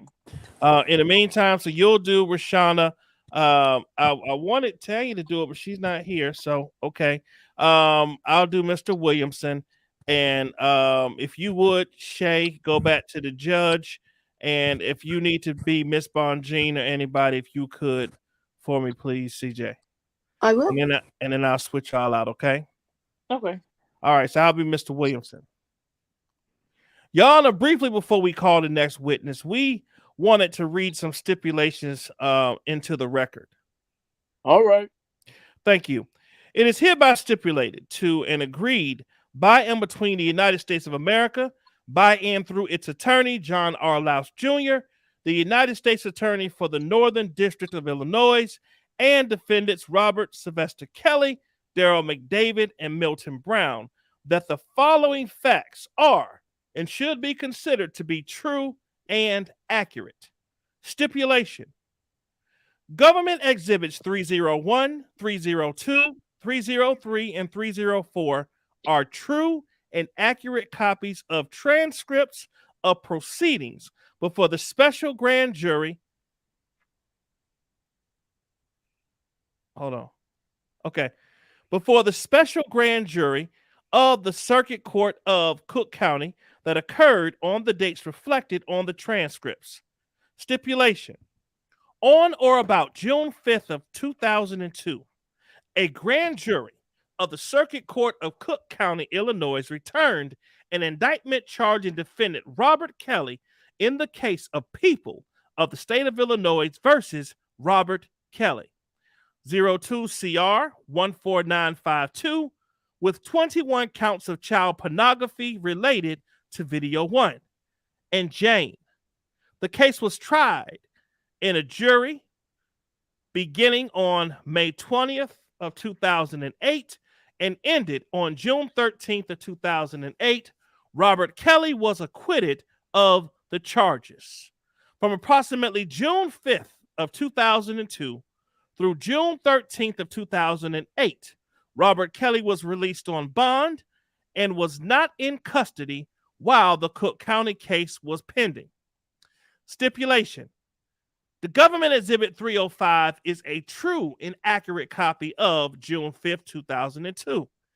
Indictment in the case of People versus the State of People of the State of Illinois versus Robert Kelly, 02 CR 1459.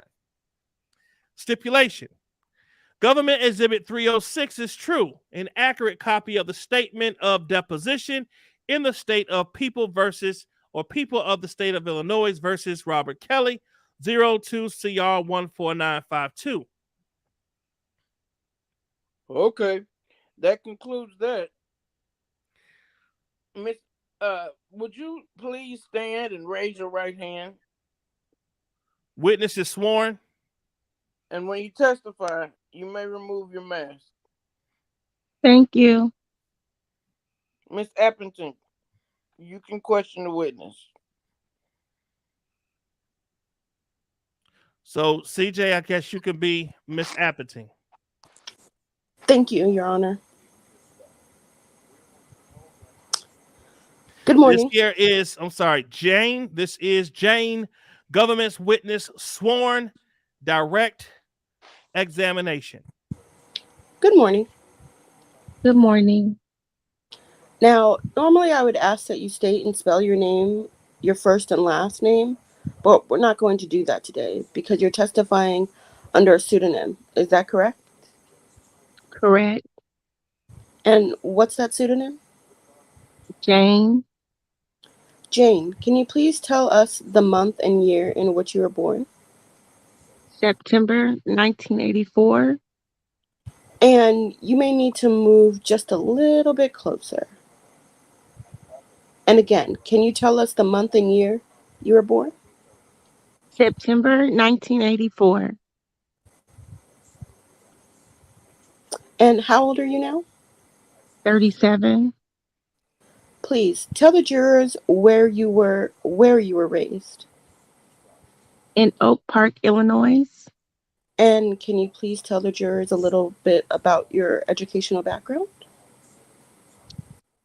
I went to junior high at Emerson, and I did homeschool, and I did high school at OPRF. What are some of the activities that you participated in while you were in high school? Basketball. When did you start playing basketball? I started playing in about the 6th grade. Did you continue through your junior high and in high school? Yes. Did you take team photos with your teams over the various years you guys were wearing uniforms? Yes. I'm showing you what's been previously marked as Government Exhibit 116, and you should see that on the screen up in front of you. Do you see that there? Yes.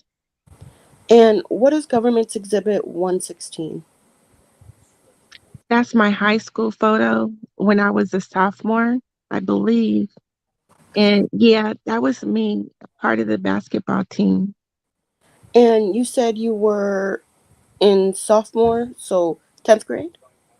Yes, And you were approximately 15 or 16 years old in the photo, correct? Oh, sorry. correct. Your Honor, the government would move to admit Government's Exhibit 116 and publish to the jury. Any objections? No objection. No No objection. objection. Oh, Go It's ahead. admitted. no objection. It's admitted. You may publish. And again, this is your basketball photo. Correct. And although it is whited out right there, your number and the team's name is on that shirt. Is that right? Yes. And when did you stop playing basketball?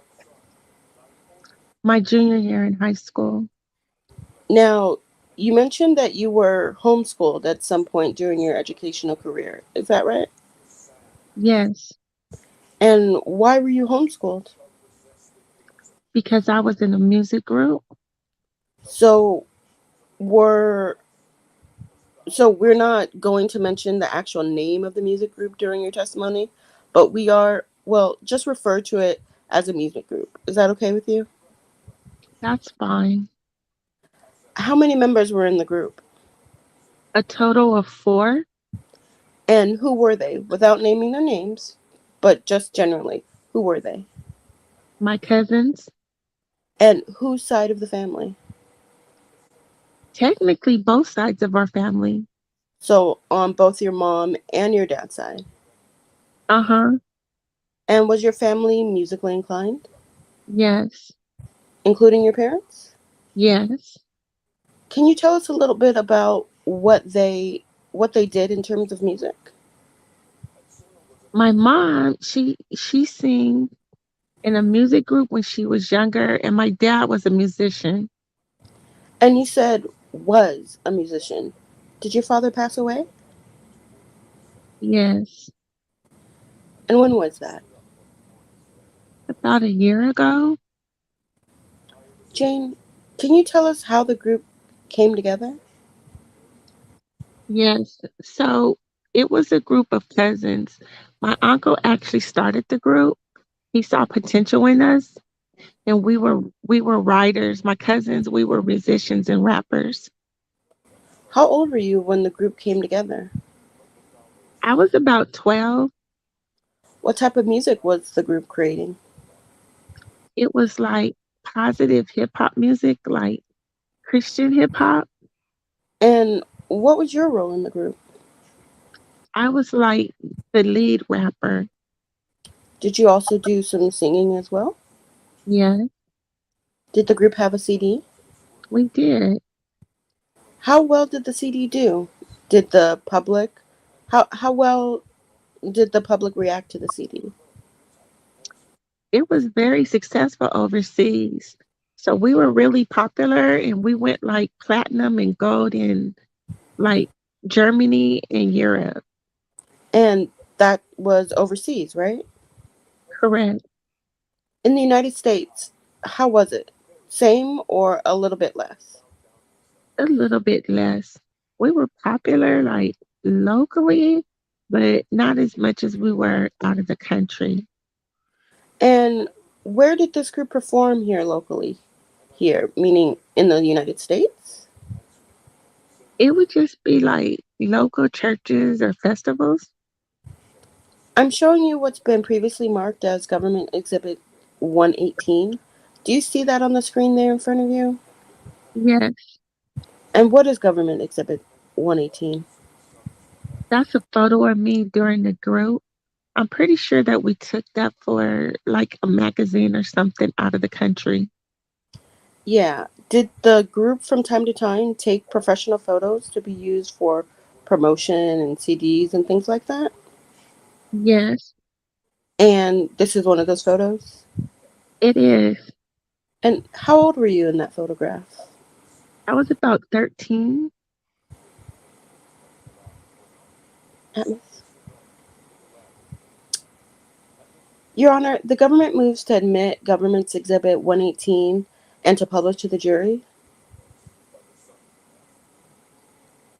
Is there any objection?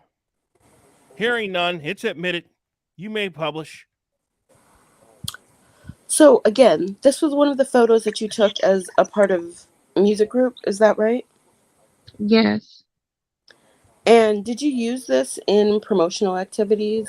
Is that what it's for? correct. How was that time for you when you were touring with your music group and playing with your cousins? It was an amazing time. We were very successful. We got to travel a lot to a lot of different countries, and I was living within my dreams. So I was very happy. And who did you travel with when you all went overseas?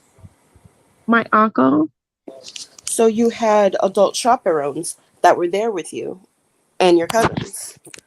yes, I didn't ask this before. How old were your cousins in relation to you? they were a couple years older than me. So if I was so over 13, between like 15 and 17, And during the tours, that's how it started this. Is that when you were doing homeschooling? Is that right? yes, Did you also do some homeschooling when you were not on tour, when you were back here in the States? yes, And why was that? because we were still traveling. So even though we might not have been like on tour, we were still, we could go over to work on a CD or to be called for a show. So I didn't enroll back into school. Okay. At the group's peak, did the group sign like a recording deal or a recording arrangement? Yes, And how did that make you feel when that happened? it made me feel real accomplished. It made me feel happy. And how did you see music? I was very inspired by music. Again, my family was very musically inclined and it was very therapeutic for me. So that was my perception of music. Did you see it as a career, as something you could do for the rest of your life, even for money? Yes, that was my goal. Are you familiar with a person named Robert Kelly? Yes, And how did you first come to know of Mr. Kelly? through my aunt Stephanie. Did you know who he was before you personally met him? Yes, And how did you know of who he was?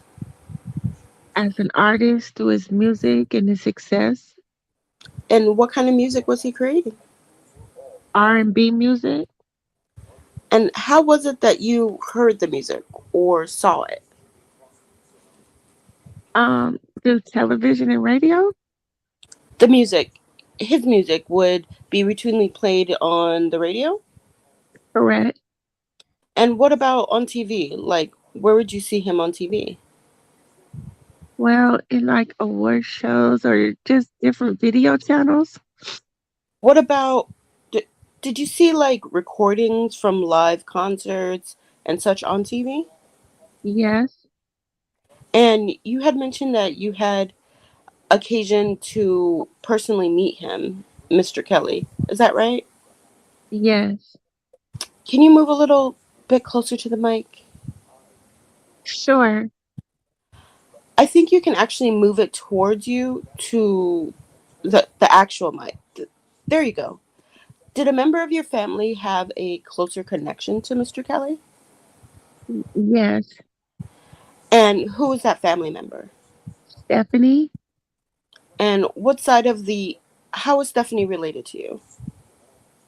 She's related to my mom, So she's your mom's sister. sister? Okay. Uh-huh. And we'll talk a little bit more about Stephanie in a moment. But when we're talking about how you knew of Mr. Kelly, did you Did you know him to have a stage name? Yes, And, and before you met him, and what was that? R. Kelly. And was he referred to as R. Kelly when you first met him? Yes. I'd like to direct your attention to the first time you met Robert Kelly. So that's I'm directing your attention to 1996 and 1997. How old were you during those years? I was about 12 or 13. And can you please explain the circumstances around that first meeting? He came to a gospel concert at my church. You said it was a gospel concert. Was he performing there? No, he was just coming as a guest. And at that time, did you know that he was going to be there at the event? No, So was your music group performing at the event? no, What were people's reaction when he showed up? they were excited. How so? Can you describe like the energy in the room? Like what happened when he walked in? It was just a lot of woes. It was a lot of whispers. It was just like a different energy. There was attention drawn to his presence. And again, he wasn't there to perform or anything, was he? No, Why were people having those? Did you have that reaction when he walked in? I did. Why? I was excited. I knew he was an artist and I knew his level of success. So I was, as a performer, as a person who was aspiring to be in the music industry, I was just excited. Just every other fan in the room, like every other fan in the room. You said his level of success, and you said you were a fan. Like, are you talking about like superstar level? Yes. What about him then made him like a superstar?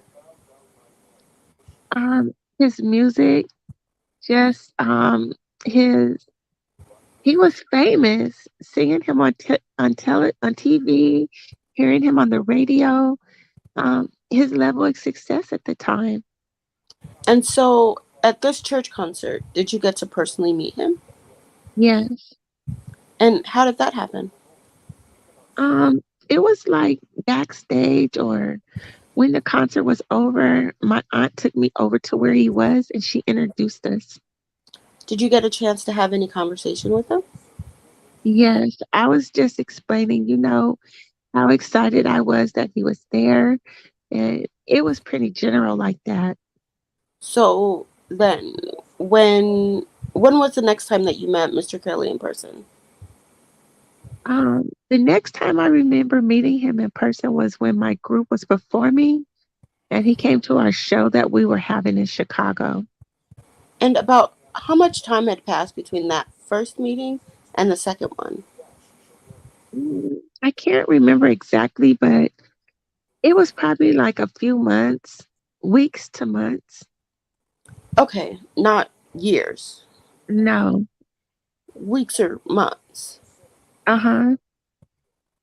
Did you know that he would be there this time at your performance? Did you know that in advance? Yes. And how did you know that? Through my Aunt Stephanie. And so when he showed up this time, what were your people's reactions? What were people's reactions when he came into that concert? It was the same as before. The crowd was a little bit more youthful, so there were a lot of more morale and excitement and attention drawn to him. And again, so at this time, were you aspiring to be a musician yourself? Yes.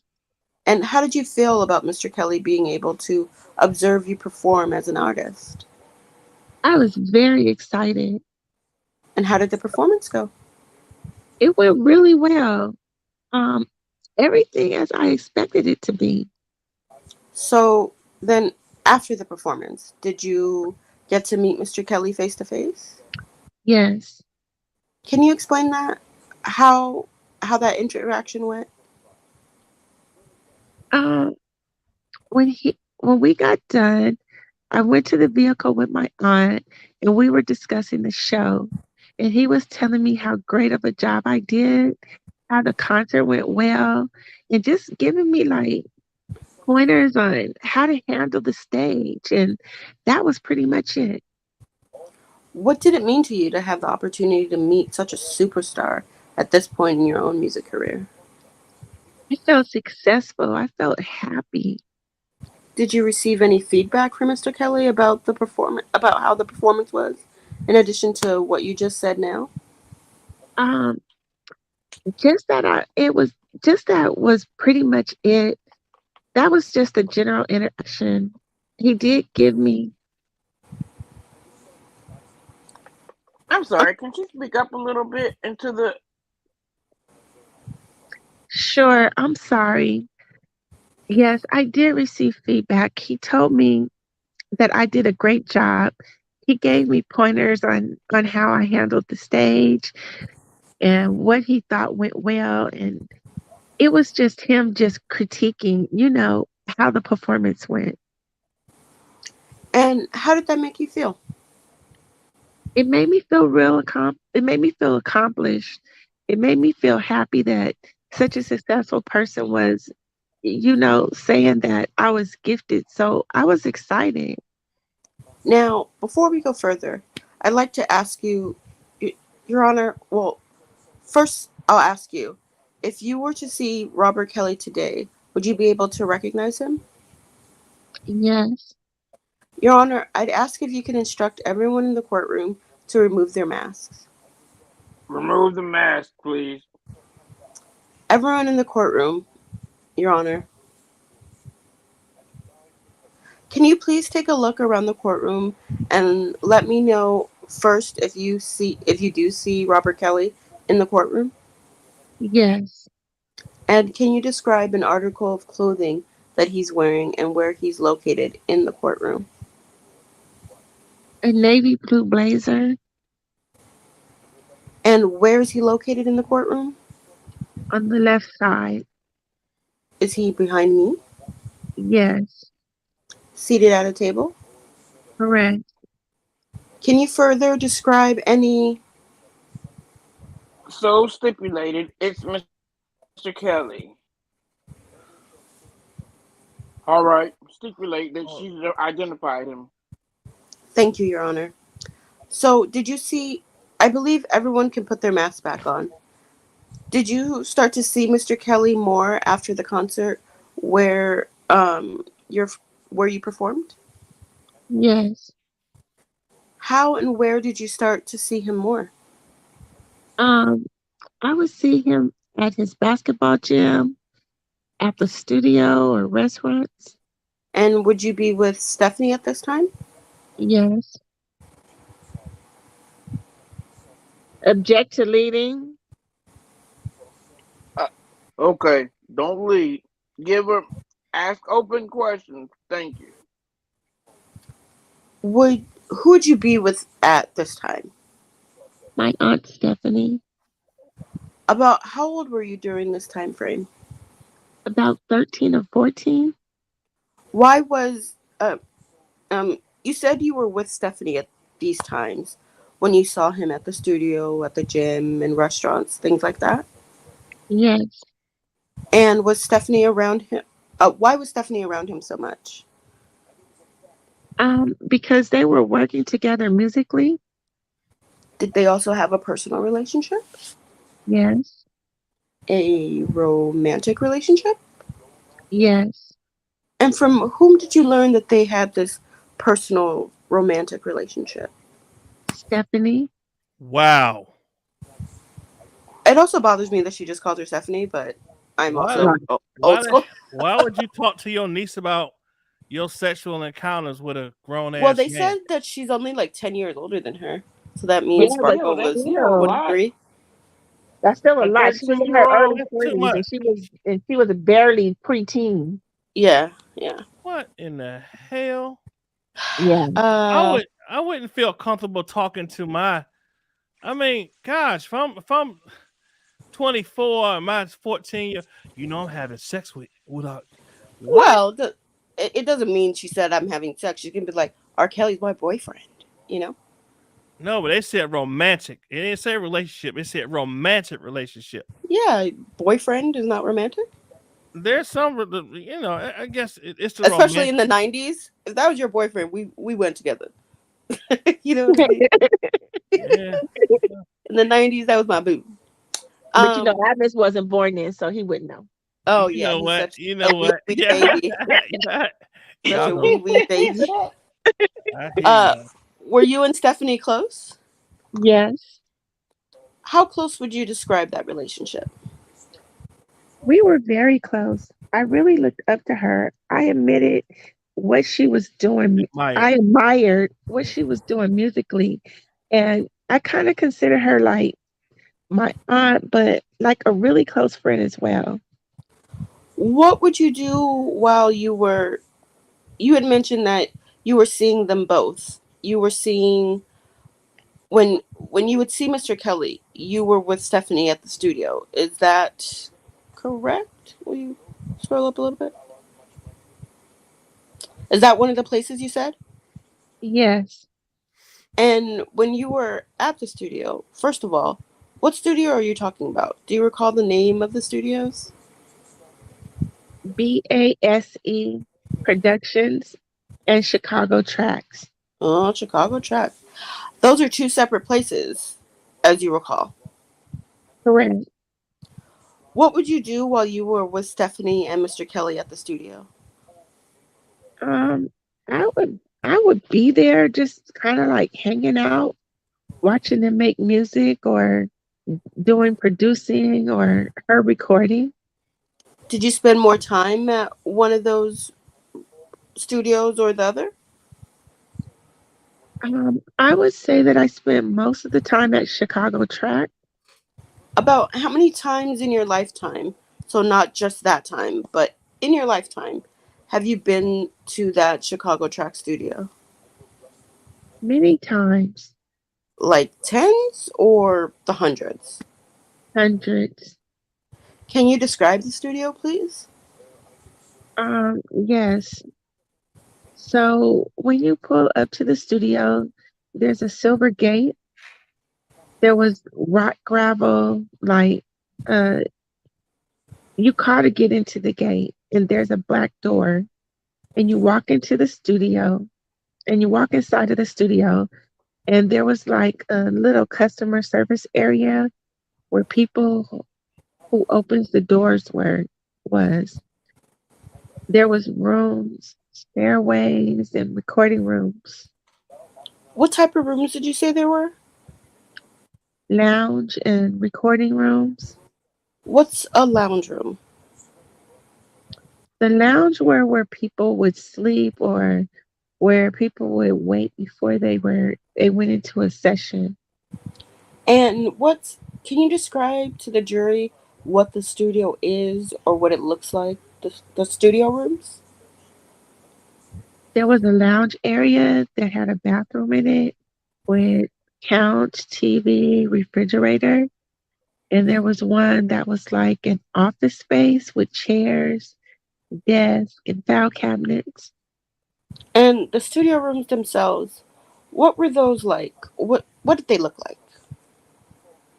The studio, Yes. Where the recording took place. is that where recordings took place? In the studio rooms? Yes.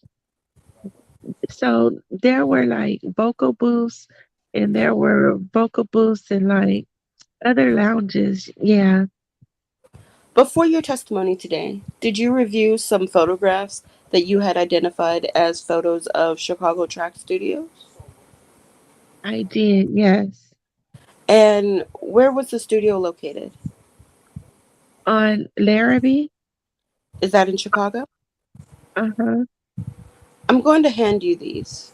Now, I'm showing you a group of photographs. They're government exhibits 114. Does that say 114? Yes. 114A through T. Please take a moment to look through those photographs and let me know when you're finished, please. Sure. I'm done. Thank you. Now,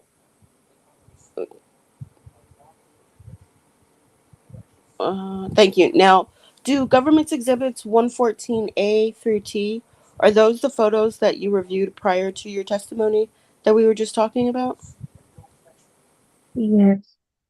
And do those photos truly and accurately depict portions of the interior and exterior of Track Studios as it looked during the time frame you were describing? And that's 1996, 97, when you were 12 and 13 years old? Yes. Your Honor, the government moves to admit government exhibits 114A through T and to publish them to the jury. Is there an objection? No objection. No objection. No objection. They're admitted. You may publish them. I'm showing you what's been marked as 114A. Do you see that there?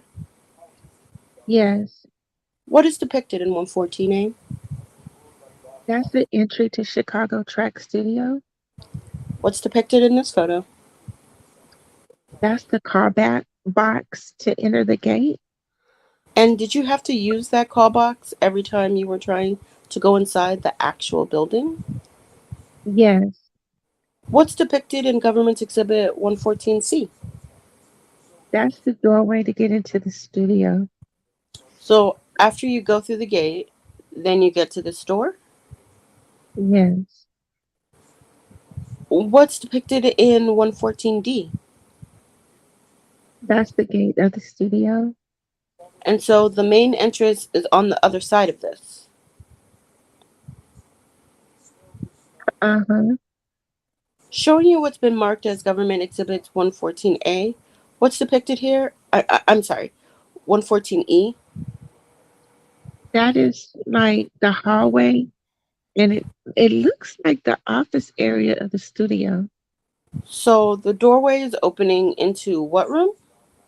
The office. We will get closer in. What's depicted in 114F? That's inside the office space. And this is it as it appears in the time frame that you were visiting Chicago Tracks? Yes. What is depicted in Government Exhibit 114G? That is another angle of the office space. What are those things that are on the walls there? Those are different albums that were very successful. And you were saying they were very successful. How do you know that? Is there anything in the photos that Um, that's how it is when it is like a platinum multi-million dollar sales record. are you familiar with what this record or album that is depicted there? Yes. What is that? That's the 12 play album. Can you take that down for 1 second? Showing you what's been previously marked as Government Exhibits 120. Do you see that they're on the screen in front of you? Yes. What is Government Exhibits 120? That's the album cover of the 12 play album. That's a blown up picture of what you just identified on the wall in the office. Yes. Your Honor, the government would move to admit Government's Exhibit 120. Any objection? No objection. No objection. Oh, go ahead. No, you got it. Admitted. You may publish. All right, there we go. What is depicted here in Government Exhibit 120? That is the album cover of 12 play. And that's that album that you saw on the wall in the office? Yes. Atmos? I'm sorry. Is this how Mr. Kelly looked when you met him? Yes. Meaning his shape and build. Correct. Did he have a bald head when he met you? I'm sorry, when you first met him for that first time? Yes. Was his hair always bald or? No. He would wear it bald, and sometimes he would wear it like in a fade. So going back to tracks. All right. So we left off on government exhibit I believe. Now we're on government exhibits 114H. What depicted in government exhibit 114H? This is another angle of the office space. And again, this there are other albums. The album 12 Play is up Yes. and other places in the office, Yes. showing you what's government exhibit 114I. What's depicted in 114I? This is the another angle of the office. Are these other this photo here? Are you aware of Yes. what this is here? Yes. Those are different album covers that were also very successful. Again, what's this? What is depicted here? This is the lounge area. Is this near the office or part of the office that we just saw? It's connecting, yes. And what's depicted here? 114K. The office in the background, and there is a part of the lounge space. And whose lounge space and whose office were those? Robert. And when you say Robert, and you can refer to him as Robert in your testimony, that's fine. But when you say Robert, you mean the defendant, Robert Kelly. Is that correct? Yes. Showing you what's been marked as government's exhibit 114L. What's depicted there? That's the lounge area. Again, off of this is Robert Kelly's lounge area. Yes. And office? Showing you what's marked as government exhibit 114M. What's depicted there on the walls and on the in the furniture? There's remote controls. That's the couch that was in Robert's lounge, as well as different accomplishments that are hanging from different album covers or music that he produced. And we'll talk about all this a little bit more later, but is this a couch that was in his lounge that you just mentioned in the other photo? Yes. Government's exhibit 114O. What's depicted here?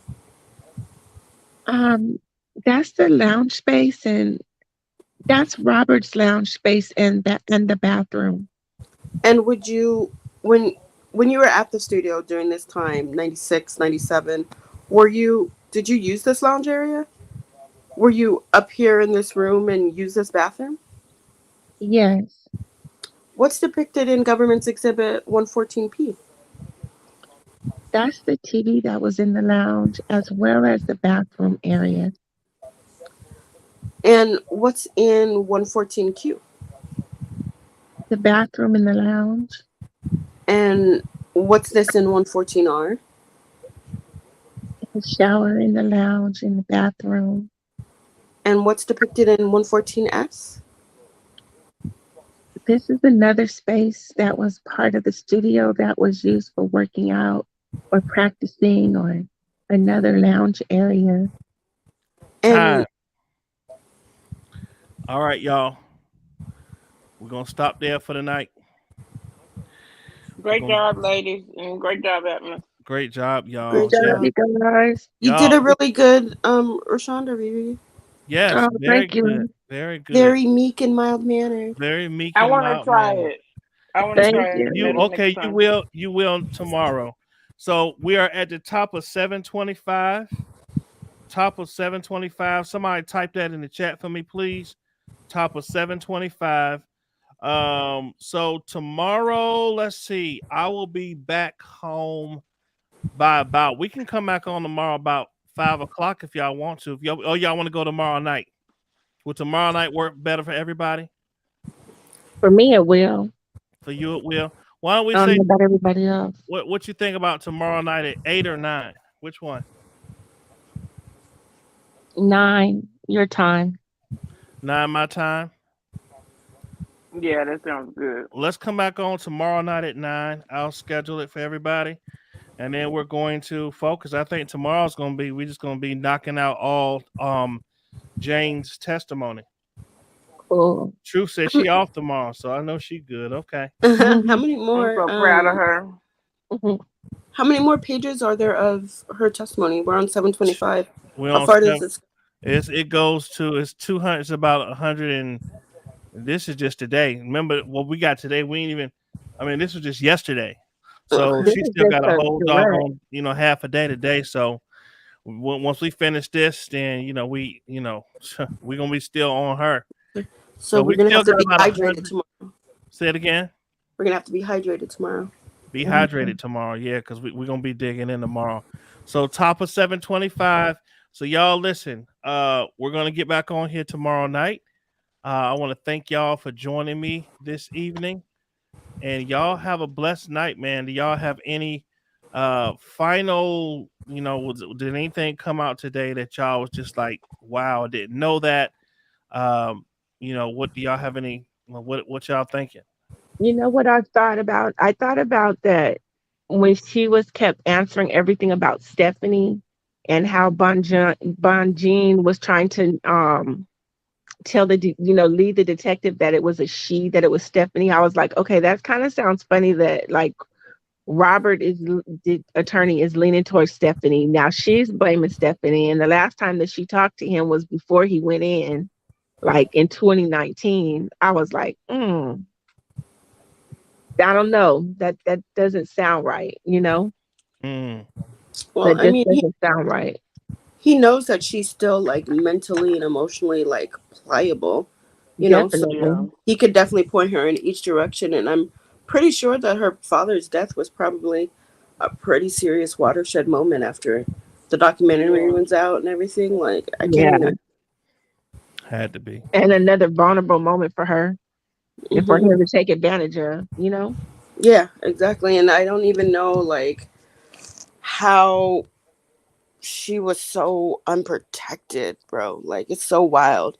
So many adults around and still nobody cared or watched. Right. And then Sparkle, right. And Sparkle's ex-husband, I forgot what group he was in at that time. Oh yeah.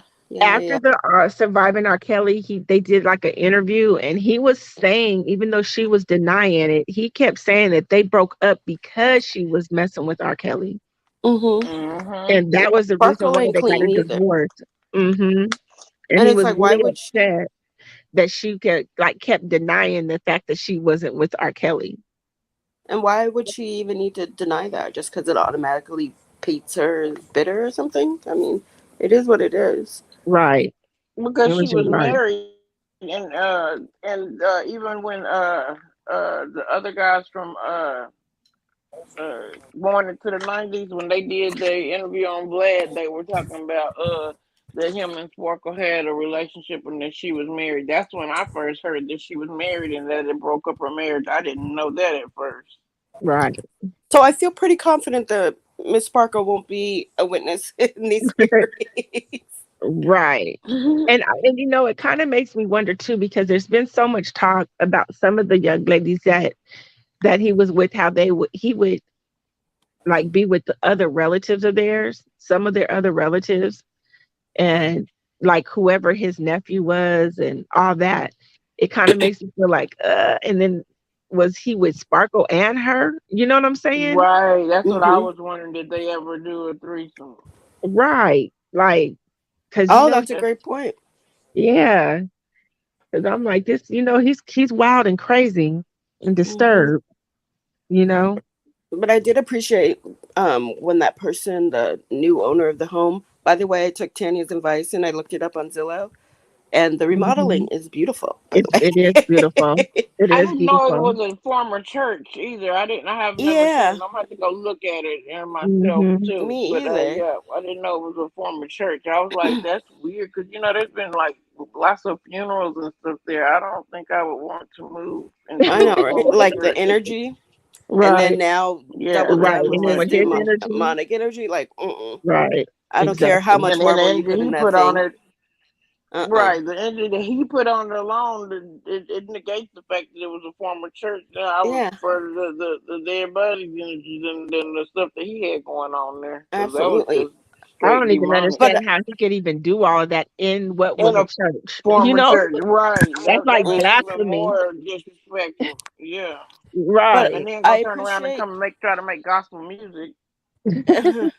I appreciate that that new owner helped solidify that. What if he bought it in 2001 and she was born in 1984? That means Hmm. under no circumstance was she ever of age Right. while that was owned by Robert. So, Right. Exactly. Exactly. It was something I had learned earlier, but I can't remember what it was. I'm gonna have to go back and remember what it was. 'Cause it was something that made me feel like, "What? I didn't know that."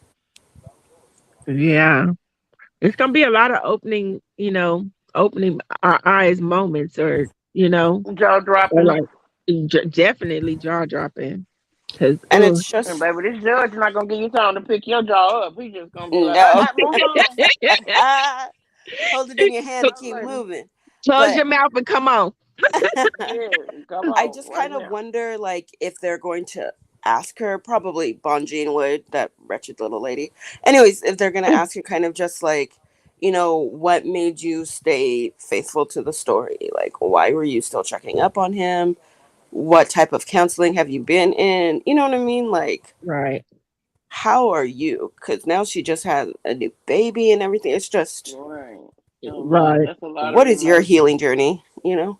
Exactly. I'm hoping and praying that hopefully this is part of her healing journey, Mhm. to be able to talk about it and not have to hold this in for And I'm so hoping she's long. with the father of the baby. I'm hoping that he's there by her side and helping her with the kid and all of that. Like, I've been thinking about the whole situation once I found out she had a baby. I'm like, yeah, she needs some help with it, because it's a But Yeah, lot. because this is gonna take her isn't back. her baby daddy is in R. Kelly's orbit as well, though. Is What? he? Who's her Yeah. baby daddy? No, I don't know if he's like just like a random. Like, I feel Oh, like okay. he's in the orbit in some way, He could be. Mm, He and could be so because they were still going to his concerts for years and years and years. and You it's know? just like, how do you reconcile that as the parents? Like, you would think 20 years later, like the imminent threat that you guys were under, supposedly, um, Right. is gone. So why are you just kicking it though? Like, it's one Oh, you thing to like guys. take his money, but why are y'all just kicking it? You guys, yeah. Devontae was in the audience tonight. She's about to go though, because this is like a lot. Oh, hi, Mr. Oh, Bonte. Hi, Mr. What's Bonte. up, love JoJo? you. Yeah. So I guess and look. So let's just be clear, y'all. We just reading the transcripts, okay? So we're Oh not yeah. we're not forming any. We just reading and reacting to what we read. So Oh, okay, if yeah. this is triggering to anybody, JoJo, we love you. Yeah, we We sorry. sorry if this is triggering to you, but Yeah. we just reading and just reacting based on what we see. So we don't know, Right. we weren't there. You know what I mean? We don't know everything. We just reading what we see. That's it. And can Right. I Right. say one more thing?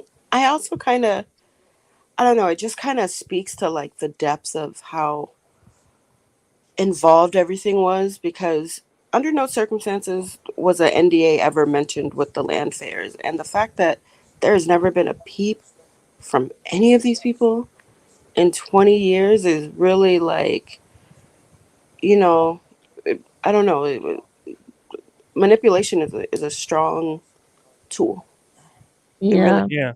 Yeah, and we said earlier that some of the stuff that Rashana was saying could definitely be a part of her grooming. We did Yeah. Right. say that. Yeah, we So Hmm. talked about that earlier. That uh, yeah, she Mhm. might be having that vendetta against Sparkle and stuff because of what he put in her mind, and how Yeah. he had all of this stuff portrayed and stuff. Yeah.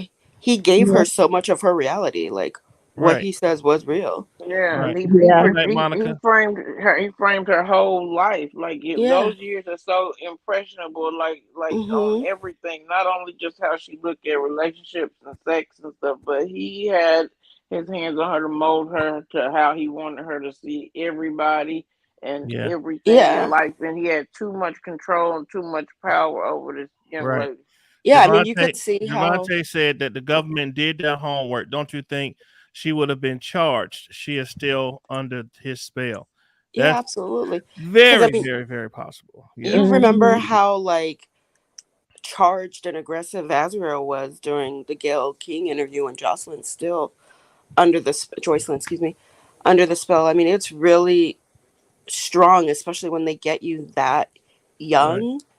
You don't know anything else. Now here's the crazy part. Um, here's the thing.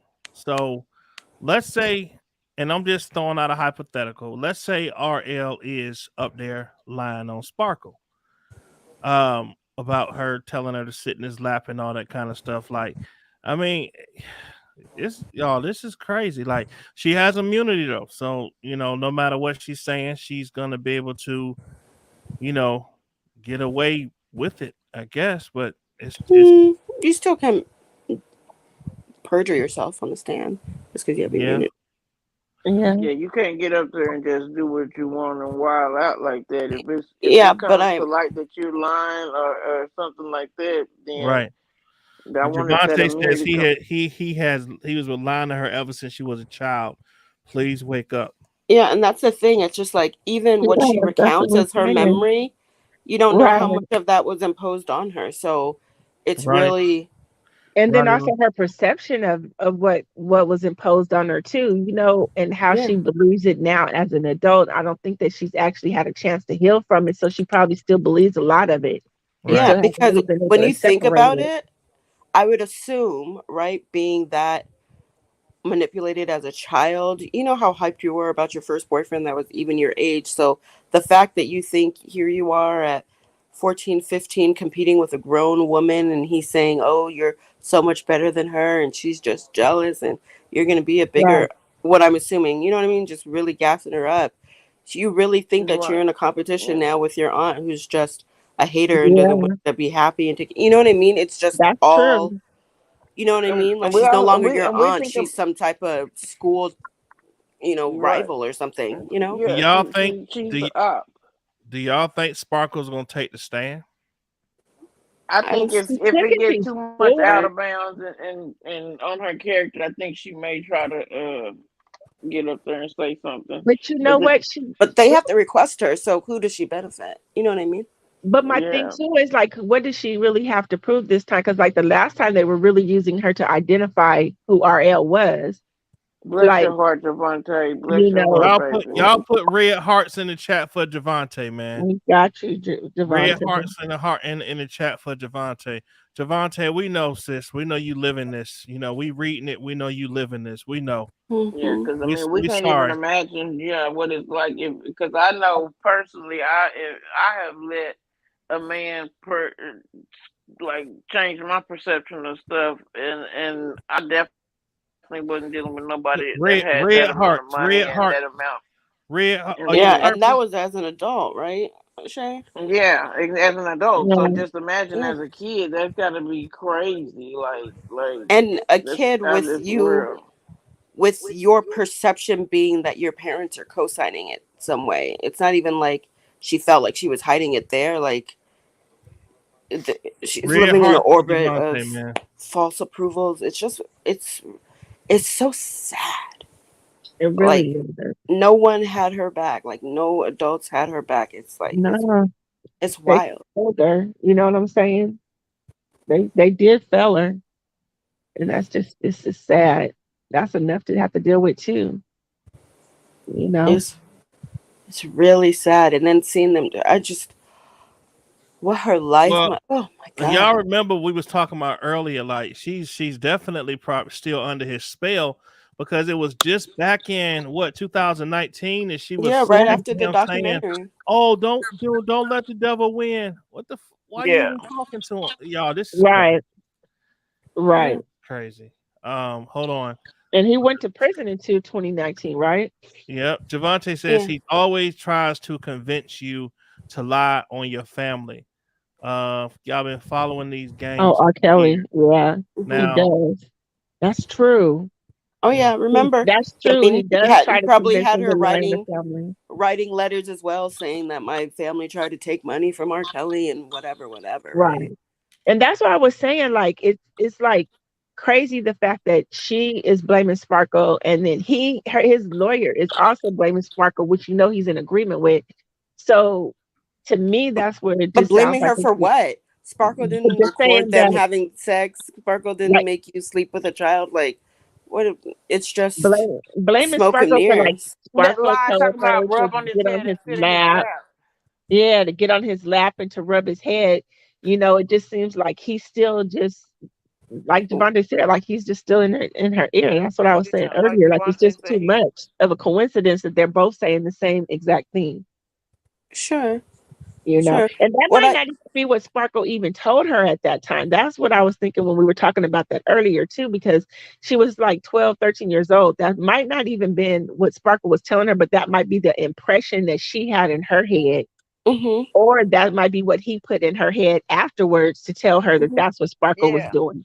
Or even Sparkle could have said something like, "Whenever I want something from R. Kelly, I just sit on his lap and rub his head and ask him, and he gives me what I want." So, like, she Right. could have And just, conflated messaging. I mean, there's so many things that yeah, 12-year-olds do Right. because you're 12 years old. exactly. Changing narratives. He's still changing the narrative.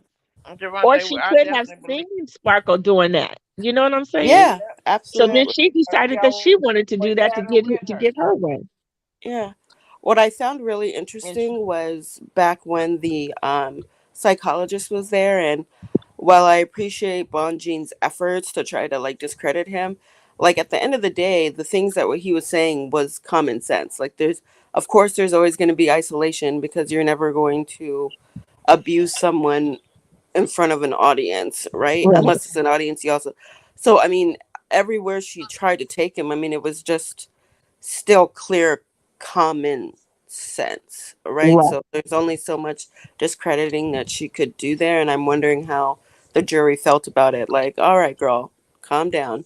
This Except is for when common he was an sense. intern and he Yeah, did that that was whack. testimony as an intern. And then I was like, okay, so whoever was in that trial and any of those trials, those that he had, that's a good defense to bring up to have a Yeah, retrial, yeah, but I because mean, he he did didn't know what he recover was because he talking said about. his supervisor testified first, and then he testified after. But Yeah, but he was saying that he was just a young person or whatever he was saying yeah, his testifying. intern, Basically, he was young saying he guy didn't know what he was inside. doing.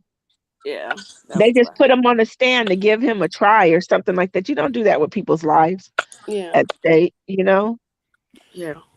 But it's all really interesting, and my I don't know, the empathy for this girl is Yeah, for her, for I, all of them, are for all is of her them. mom gonna take the stand? I think, yeah, I believe so. Now that is going to be interesting. Right. To Like, find this is out, empathy, but the mom, especially I don't especially know. Bon Jean, because I don't know. I just, as a parent, I just don't understand any of the parents. You know what I'm saying? Me either. I And know that they Bonnie do groom the clearly people. has no morals about her sneaking her real name up in there and all of it. Like, Right. I don't know. Mm. I don't yeah, know. what Javante just said in the chat makes a lot of sense. I would target the person who Yeah. called CPS as well. She's the reason they got a spotlight shined on his Mm. bullshit. Hmm.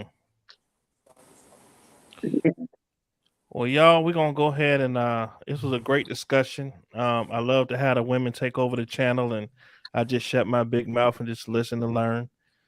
But shout out to Javante for coming in here. We love you, sis. We know this is hard for you, and Mhm. for all the victims, man. Any victims that are watching this, that being triggered by this, it's gonna be probably worse tomorrow. So I would advise people this is hard for to probably, I don't know, skip over parts or what. But we'll be back tomorrow at what time we say? We say 9 o'clock p.m. Eastern Standard Time. Uh-huh. Mhm. Okay, we're gonna come back tomorrow. We're going to continue reading these transcripts. I love y'all. I want y'all to have a blessed night. I'm gonna go in and get off of here so I can get up and go to work tomorrow. Yeah. All Who's right. Javante? everybody gentle with yourself. Yes. Be gentle with yourself. Yeah, and Yeah. Riri, you in Dallas, right? Yes, I am. Okay, yeah, my Dallas is. Yeah, we gotta we'll link up tomorrow. I'll put my number or something in the chat in our chat at the Oh, end. in the private chat. Yeah, okay, Yeah. okay. All I'll right. put my private chat. Javante says Sparkle would never tell any male or female, tell a child, male or female, to sit on a grown man's lap. Right. Person who has been advocating for him to go to jail now perpetuated the active act. Right. That makes sense. You know, that's what I was saying. It just Exactly. really kind of makes sense that Sparkle told her that. I just think that's something in her 13-year-old mind. Yeah. Yeah, You know, it's And if horrible you've to been grow up saying the with a same person like lie that. for 20 years. right. Mm. And you know, That's horrible. it could also be because the parents' guilt, right, for not Hmm. standing up with their daughter, Yeah. and then Sparkle standing up for her. Then that might be also where all that misled anger went to towards Sparkle from her family. You know, Yeah. And then because also they just didn't think do what of they were supposed to do the kind of Swiss cheese that your brain is because you're going through repeated trauma after trauma after trauma. over and over You again. you block Yeah, things out. You yeah. I Yeah, think what or actually happened also with Rashana was that if you think about it, as her being a child and she was living her dreams and so happy and this she got to travel and and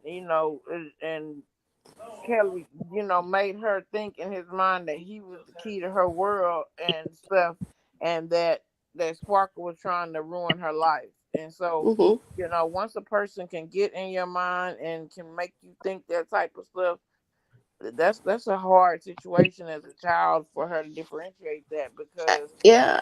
And he when you make think her about it, love and her. she's literally seeing him make her aunt a star, and by this time, Aaliyah is already killing it. This is like, are you that somebody, Aaliyah? So if he's pointing to her and say, I did all this for her, like she's seeing herself but then he stopped. become Yeah, the new Aaliyah as Right. well. Her dreams and her hopes and her Yeah, like everything. how many people just think about all the young girls that he came in contact with. That was all of their hopes and dreams. They were all singers and he used that, he manipulated them, and he never even brought that to fruition, you know? And it's so wild, yeah, He because brought that to if Barry Hankerson wasn't fruition. there, Aaliyah wouldn't have went anywhere either, right? But like, True. That's true. I don't know. It's just every time you like come back and like get into it, it's just his level of like his this is power. like See, true evil. Like it's real. Like I feel like this is Yeah, he could have used his reach and his like power for you're a something real greater. diabolical. devilish person. Like there's He no really is. If he could have used it for positive, he could be in a so much better situation. Like A it, lot of people would have been in a lot better situation if he had just used it for the positive, yeah you yeah, know, yeah. instead of, I mean, like, look what he did for Aaliyah. He, as far as musically, you know, he did a positive for her, but he could have just left all that out. I mean, he just needed help. He had the money to get help, and he didn't. I don't feel sorry for him at all. I mean, I know what he went through for his childhood, but everything that he did after that as an adult just kind of negates any kind of feelings that I can have for him as what he went through as a child. right. you know, If he knew how much that hurt him, why would you go and inflict that same pain on others? exactly. But in his book, he said that he liked it. So you know what I That's mean? true. That Yeah, is Because here's the thing, especially when that you're is in true. the post pubescent like period, at that point you still have those emotions and those feelings, right? So even though mentally it might be wrong, your body is still reacting in a positive way. So Well, that's super that's super what's confusing. confusing for a lot of people, the kids that got. Yeah. oh right. Hey The y'all, mom. I just thought about something, and I want us to just kind of just look at this at face value. Okay, let's just somebody just reminded me about something when it came to the Azriel testimony, Mhm. and it was told that her mom told her sit on his lap, shimmy, give him a massage. And now Rashana saying that Sparkle told her sit on his lap. That's some R. Kelly stuff, y'all. Right. Yeah. Everything. That's the pattern. Somebody just told me, Atmos, look at the pattern. That is the freaking pattern right there. Yeah. Wow. Javante, we believe you, Javante. We believe you. Sometimes we just gotta put stuff together because we don't really know, you know what I'm saying? So you trust me, we're all on. Yeah, we on y'all we side. know what's up. You're not convincing anyone here. We're your side 100%. Sparkle did give up her career for that. She knew that going against him in the music industry was going to be a whole career shut down. So you're right. You're right. 100%. And she was talented. But there was other people though that testified and that also spoke out in surviving R. Kelly that was saying like he would put them on. He would have them sitting on his lap. That is definitely a R. Kelly thing. You know, just like how you don't allow your kids to sit on any adult male or female. Don't sit on their lap. Devontae say drop the link. Devontae, the link is at the top of the chat. At the top. Just go ahead and click the link and I'll let you in.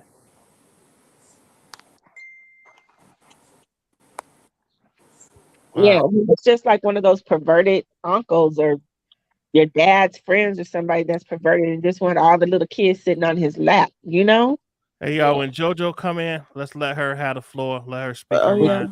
We'll go ahead and mute. Just hit the link at the top of the chat. Javon, I'll drop it again just in case. Hold on. It's just so sad to think about because I'm like 8 months older than Rashana, so it's There's just the link again. There's the link again. To think of Javante, what you were at that age, how big he was, how vulnerable, and she's very petite, you know. Yeah, she is, and it seems like the majority of the girls that he picked were like that as well. Yeah, he went. I mean, even Andrea, she didn't look like that until she didn't look the way she looks now until after she divorced him. Yeah, absolutely. You know, she looks like a grown woman now. To me, she had a shape of a little boy. Not talking about her, but that's just you're right. Her body was somewhere around. Yeah, this Javante. Let her come on. Let her speak her mind. Hi. Hey, JoJo. JoJo, can you hear me? I can hear you. I'm waiting for them to get through talking. Okay, they're done. Okay, The so floor is yours.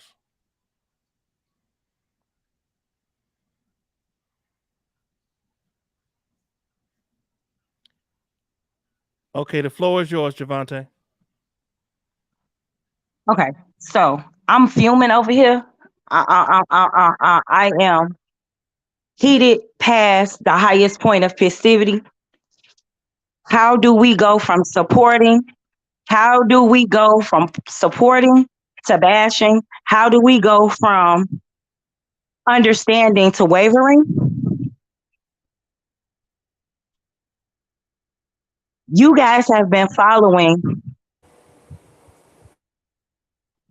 You guys have been following this case since day one. You guys have been following these allegations since long before.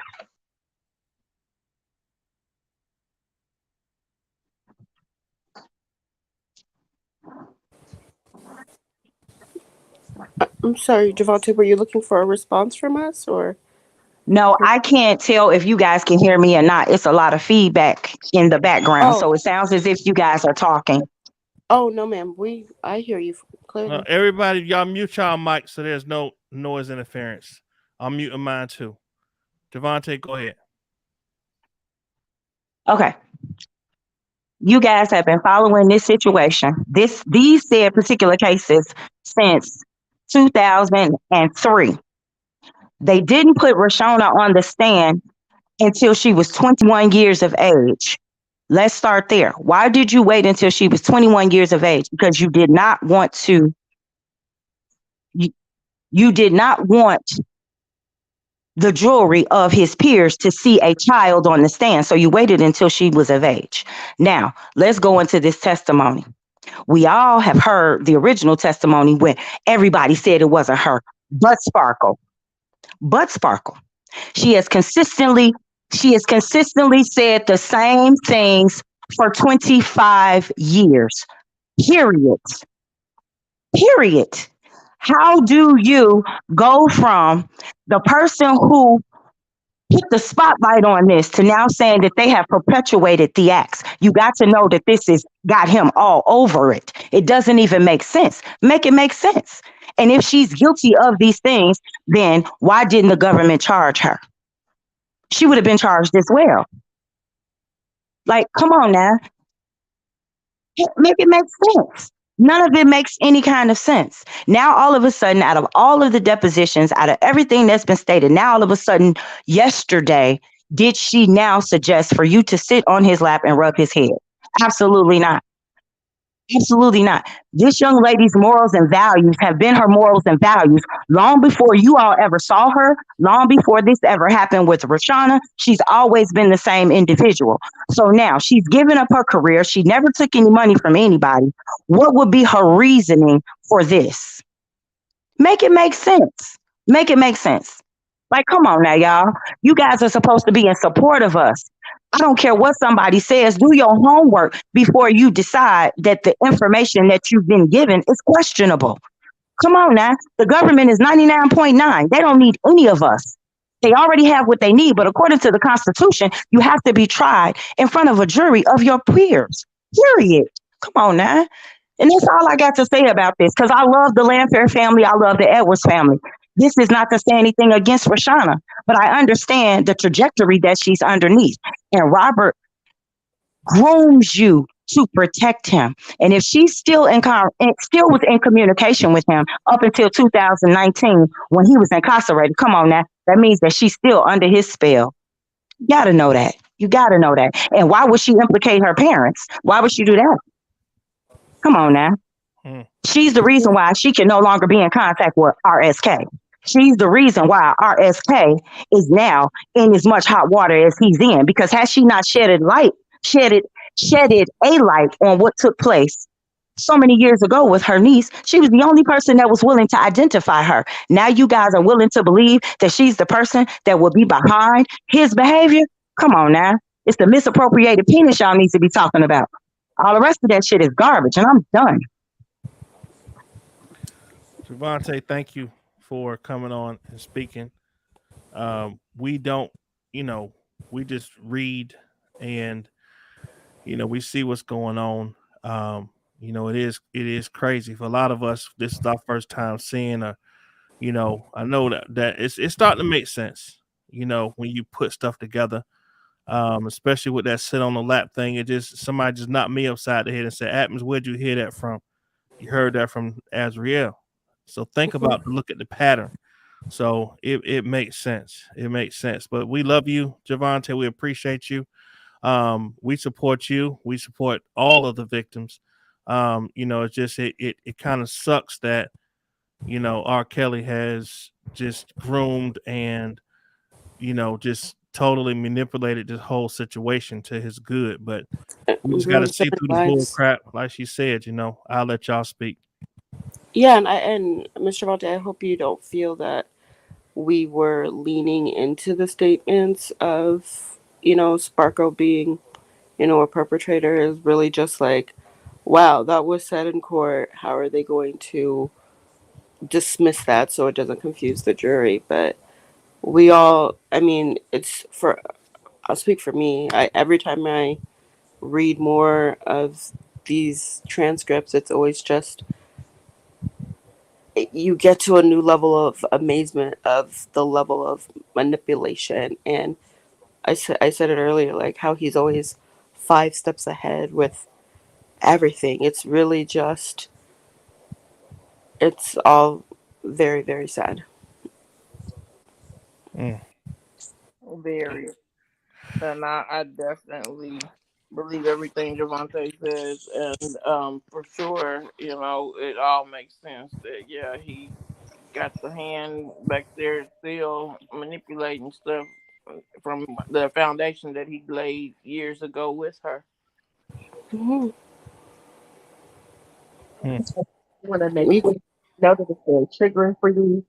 That you can just have a little bit of patience for some of us that weren't there. We're not trying to go against everything. It's just we're trying to all just kind of piece it together and put it together. You know, and as I know from everybody in this chat, I don't think that any of us have been deceived on what was really going on. It might, take us a second to put everything together and hear different testimonies before we're like, wait a minute. But we get there. I think we will eventually get there. So we don't want to try to trigger you in any kind of way because this is traumatic enough. Right. But definitely Absolutely. understand. We are all on team R. Kelly is evil. That is the foundation of this little community here. Team lock him up. Yeah. Yeah. But y'all, I think we're gonna end it on that note. Thank you, Devontae, once again for coming in and helping to educate us, about what's really going on. And we will continue to be cautious and try to, make sure that we are looking at all the different sides and making sure that at the end of the day, R. Kelly really got his hands in the middle of all this stuff. Okay. Yeah, make sure he's not manipulating us on the cool. Exactly. But y'all, Larry just went live, so y'all could please go follow me over here to Larry's live. Let's go check out, Larry. I love y'all, man. Thank y'all so much. I will see y'all tomorrow night at 9:00. All right. See you guys. All right. Have a good evening. Peace out. Bye. Oh, oh, oh, oh, oh, oh, no. I don't need negative energy, wrap me in positive synergy. I have been doubted through life, been never done that with trifling people who told me my style will not work. I told them they wrong, they're struggling too long. This song is for you, I'm proving you wrong. Get out my way, get out my way, get out my way, get out my way. I'm a genuine person. Like if I love you, I love you. If I don't mess with you, I don't mess with you. It's as simple as that.